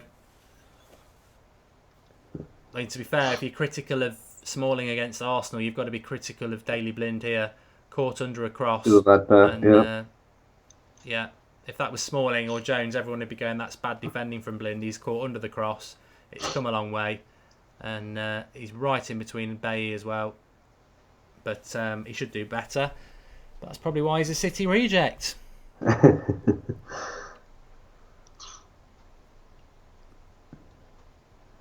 Yeah, he should be doing a lot better. Herrera's in. He's got to look for a pass. Knock it to your right. That's plenty there. Wasteful. But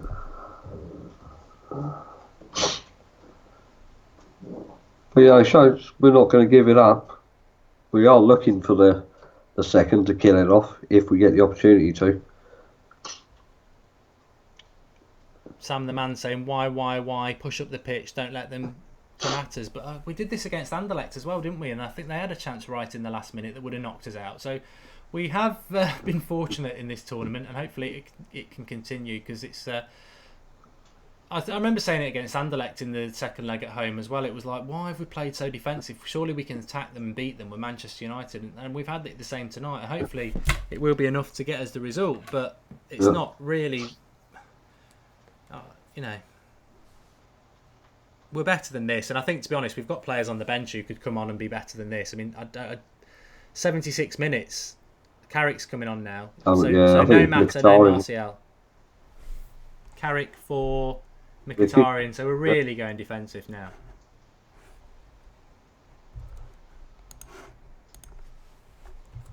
But I mean, to be fair though, we've not created anything major in the second half. I mean, if we was having wave after wave of attack, then yeah, we'd probably think, why change it? We're playing pretty well, but obviously Celta Vigo they're having possession of the ball and they're attempting the long shots. They're trying to get in behind. So yeah, get Carrick on just to shore things up in the middle. But again, Fellaini stays on. He's took a creative player off for a defensive midfielder.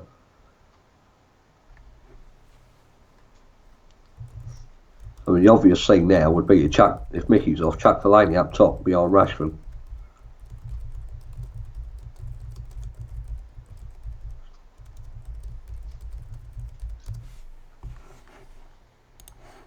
Why do you have to be a heartbreaker? Is this the lesson I never knew? They will be bloody heartbreakers, I tell you. If they mess this up in the last 10 minutes.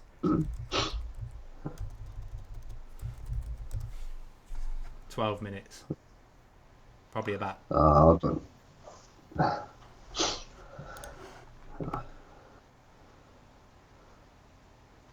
I mean, that's just the typical problem with Manchester United at the moment. Peter Moyer says Lingard works harder than Martial. I mean, is that what we are now? We a team that we just pick people because they work hard. How about Martial's 3 times, 4 times, 5 times the better player, more entertaining and more attacking? I mean, what do Manchester United fans? Do you want to be entertained or do you want to watch people working hard? Because I want to see it. I want to be entertained. And I think Lingard's been shocking for a long, long time, and I'm fed up of him being picked just because he works hard. He's got the upper body strength of an anorexic 5-year-old, of which they don't even exist. So that tells you how strong he is. He contributes very little in relation to actual attacking play, unless we're at Wembley. He does work hard, but he's our right-sided attacking midfielder. He's not our right back. He's not our centre defensive midfielder. He's got to give us something. But he gets picked every game. Every bloody game he gets picked. All the important ones anyways. I find that baffling. He's not the ideal outlet, is he? For when you're under the cosh. I don't understand why he picks him. Corner here. Come on, let Fellaini or Bay or Pogba blast it in off the nuts into the top corner, and we're going to Stockholm. Rashford over it.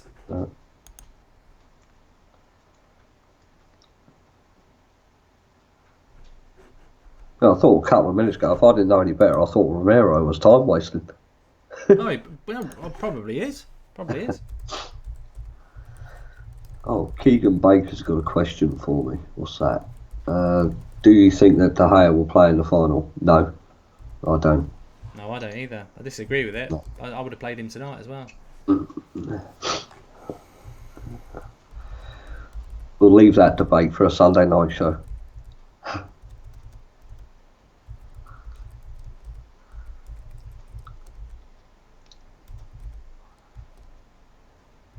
So it's almost like the tempo of this game is obviously in European football. It's a lot more slower in it than Premier League, but it seems like this tempo of the game suits our average players better. Yeah, well, I think Pogba's been playing better in Europe all season. Yeah, but he gets more space, doesn't he? Mkhitaryan as well has had a good game tonight. Yeah, I'd agree. I think that's a good point. But funnily enough, I think Valencia looks a worse player in Europe, and he looks a brilliant player in the Premier League because it's quicker. And it's like when it's slower, it doesn't suit the beast power sort of player of a. And Bay's better in the Premier League as well. So that's a really good point. Yeah, I knew there was a reason I had you on the show.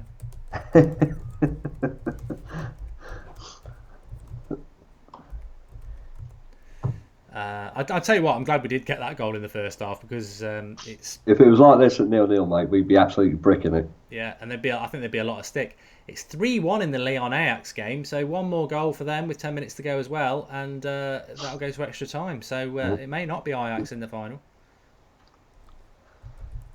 If we get through, do you have a preference? I just want to get through. Yeah. I'm not fussed. You? Nah, I don't think so. Depay can't play, can he? Memphis. No, you can't. He should be cup tied, wouldn't he? Yeah.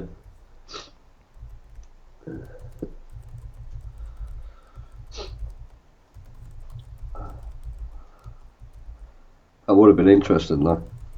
Would have been interesting. Would have been stupid if we'd allowed that to happen, but yeah. I mean, it'd be a right kick in the teeth if he was allowed to play and he gets the winner against us in the final. Are we there cheering him on? Yeah. Oh, Rashford just hit it. Oh, I thought he was going to hit that. Go for it. Here we go. Lingard, shut me up. All over. No. I'd love him to shut me up. Well, one man's done it tonight already. Yeah. So what does that make it on aggregate in the other game? Is it 5-4? Yeah, so one more goal would yeah. mirror the score, so it would be interesting.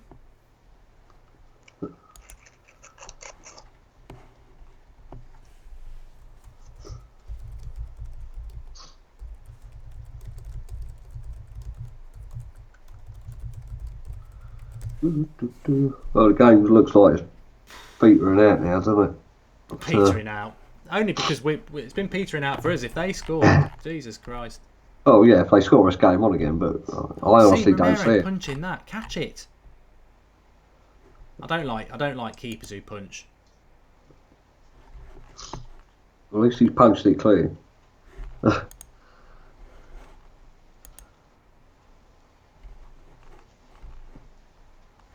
Nervy last 10. Come on, let's do it.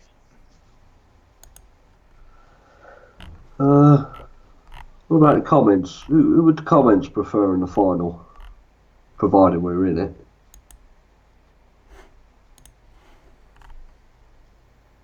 Couple for Leon. Couple for Ajax. Apparently, Ajax. Spencer Urban says Ajax got 10 men there.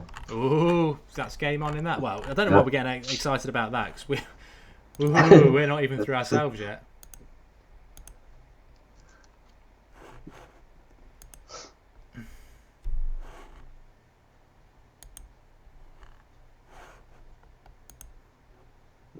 Good block by Bay, or you could say it was maybe it's his arm from no distance at all. So, judging by the comments tonight, it sounds like that Ajax and Leon game is a good match.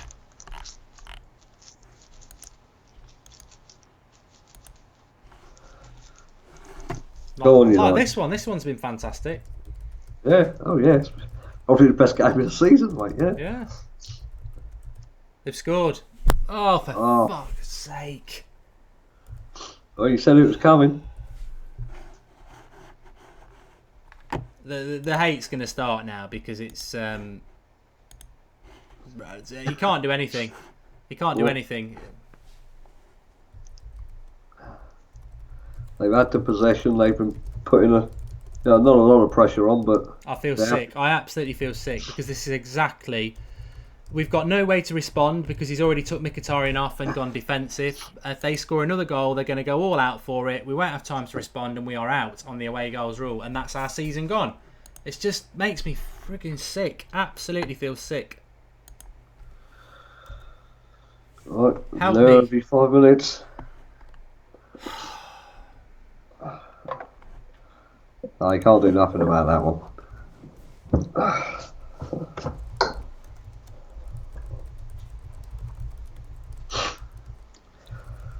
One more and that's it, we've had it.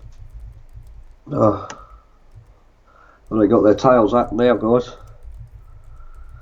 Something going on. It's a bit of a brawl now in the middle of the pitch. They're divers.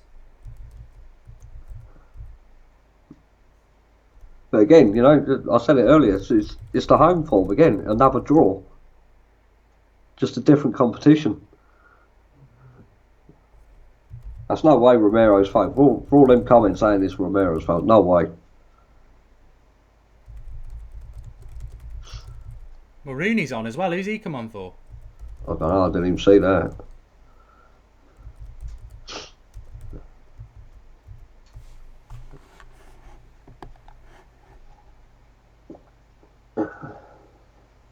I mean, that header's gone straight in the This is getting bottom worrying. corner, isn't it? I think he's going to send somebody off.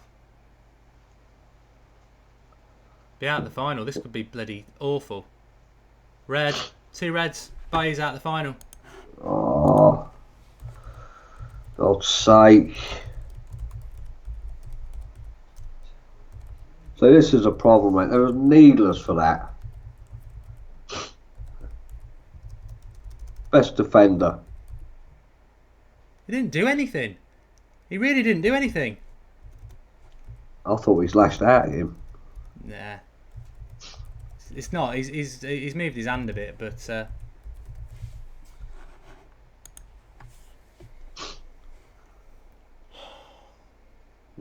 he shouldn't raise his hand. Yeah, I mean, by the letter of the law, mate, it's To the be intent, honest, isn't it? to be honest, the Celta Vigo player who gets sent off is harsh.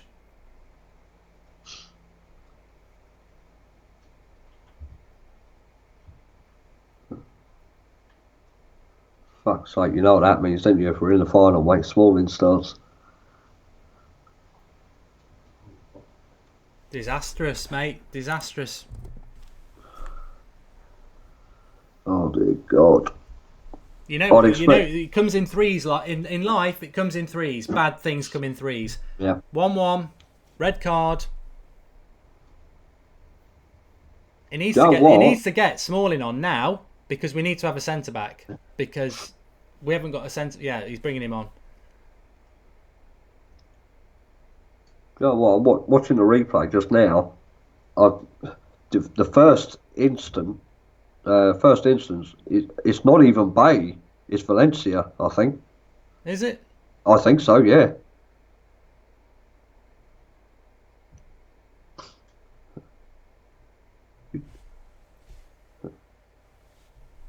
No, I don't think it is. It was definitely Bay. I think you just read a comment and took it as gospel. I think it was definitely Bay who did the arm. Unless there was something else that had happened, it was definitely Bay. Lingard came off for Rooney, and Rashford's now off for Smalling. So we've got no pace in the side. So if you didn't think it was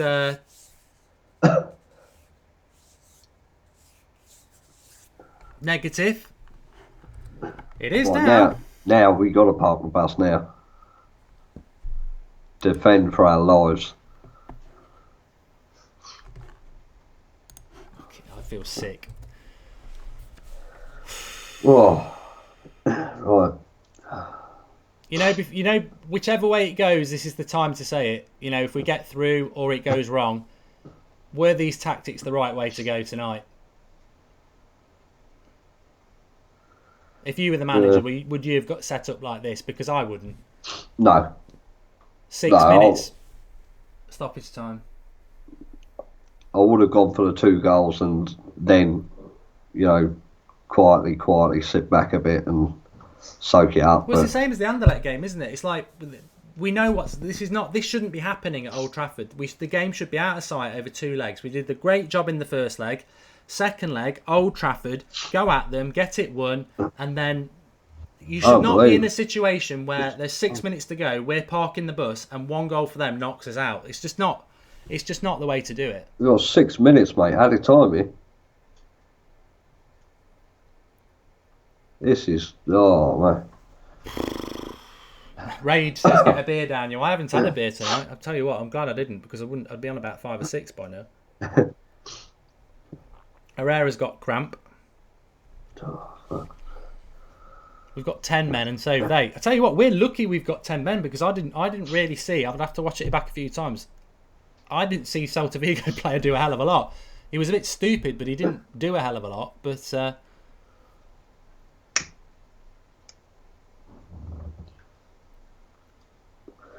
whatever happened, mate, that brawl in the centre circle, there was no need Was it the tackle was on Lingard? I think, was it? Yeah. Yeah, there was no need for Bailly to get involved like that. None at all. I think Fellaini's just been elbowed. See, now if it was Fellaini, I could understand No, that it wasn't because elbowed, it was he's a yellow. hot-headed. Gary Wells, attack is always the best form of defence. Well, that's what Manchester United have been brought up on, but it's not really in Jose Mourinho's diary, unfortunately.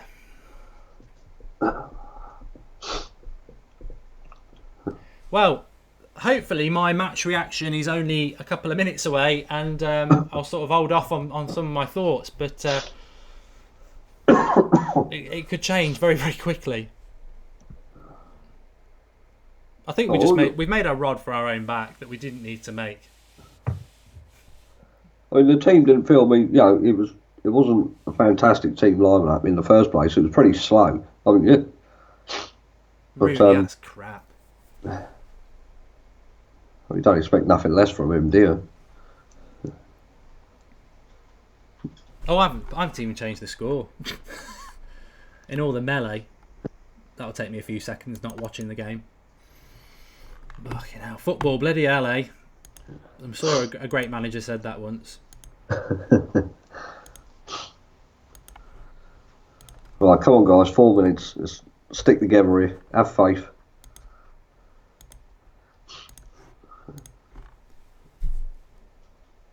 Come and get it, Romero.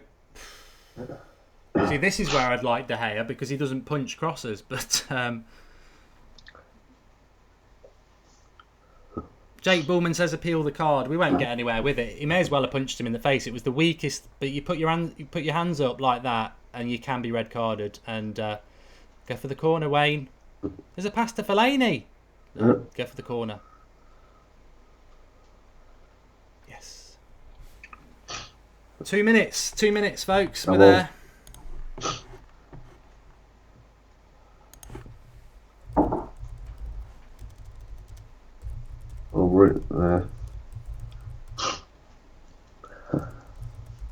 I'll tell you what though, is I've missed these sort of nights at Old Trafford, mate. So much at stake, and one mistake can make it messes it all up.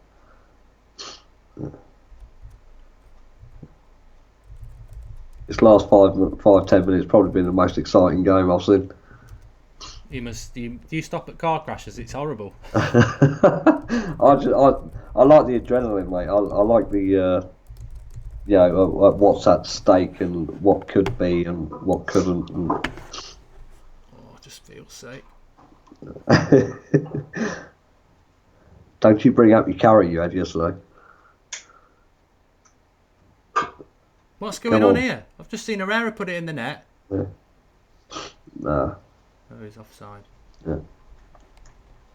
Something's going on in Lyon. I don't give a damn about Lyon at the moment. I really don't. I just want to win this game. Well, Keegan Baker feels sick as well. We're a minute away. Just be careful.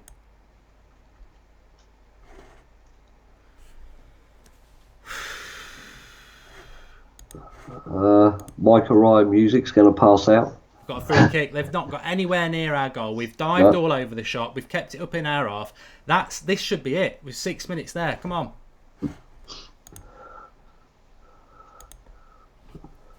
Come on. Come on.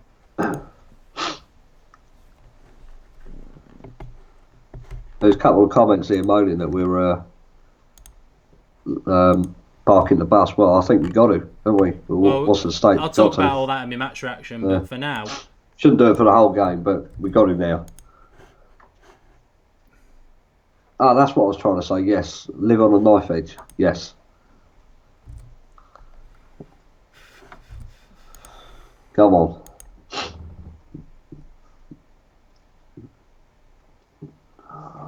No, there hasn't been a goal. Bloody hell! Good. They had the chance. They had a very good chance. He's blown it! Yes! Come on! Come on! Come on! We live to fight another day. We live to fight another day. And he missed a bloody sitter at the end. They haven't shown it back, but I think he missed an absolute sitter. They were in. They were in. People They're crying on the pitch. But we're in the final. Sod it. We're in the final. I don't care. Match reaction, we can digest it. But they had an absolute sitter at the end. My heart was in my mouth. That's football, folks. I've got sweat dripping down my back. That is football. That is football. That is why we love it, and that is why it can kill you. But we're not heartbroken. We're going to Stockholm. We are going to the final. Marcus, give us your words, mate. Oh, well, heart in the mouth last 10 minutes, but it was exciting. I'm glad the boys have pulled through. Bay, needless to get involved in that. That chance at the end. But, yeah, I mean, the chance at the end could have done it. I mean, but we're in the final. Fantastic. Hopefully, Jose plays the best attacking team we have and goes for it. All out. Balls out. We got to win it. That's it. Right. Come on, United. My match reaction will be 60 seconds. Just click the United Stand logo. You'll see the videos there. It's Manchester United versus Celta Vigo 1-1. Fellaini takes us to the final. I'll be over there in 60 seconds' time for my match reaction. Thanks for Marcus for coming on. No worries. Thanks for having me, pal. Thanks for everybody who's watched the watch along. What happens now is we end this one and we start a new one for the match reaction in 60 seconds, like I say. Just stay on the United Stand. Go to the United Stand. You'll see the video. The live chat's open. Get chatting amongst yourself. And I'll see you there in a moment. Woohoo! We're in the final. I'll see you in a minute. Thanks for coming on, Marcus.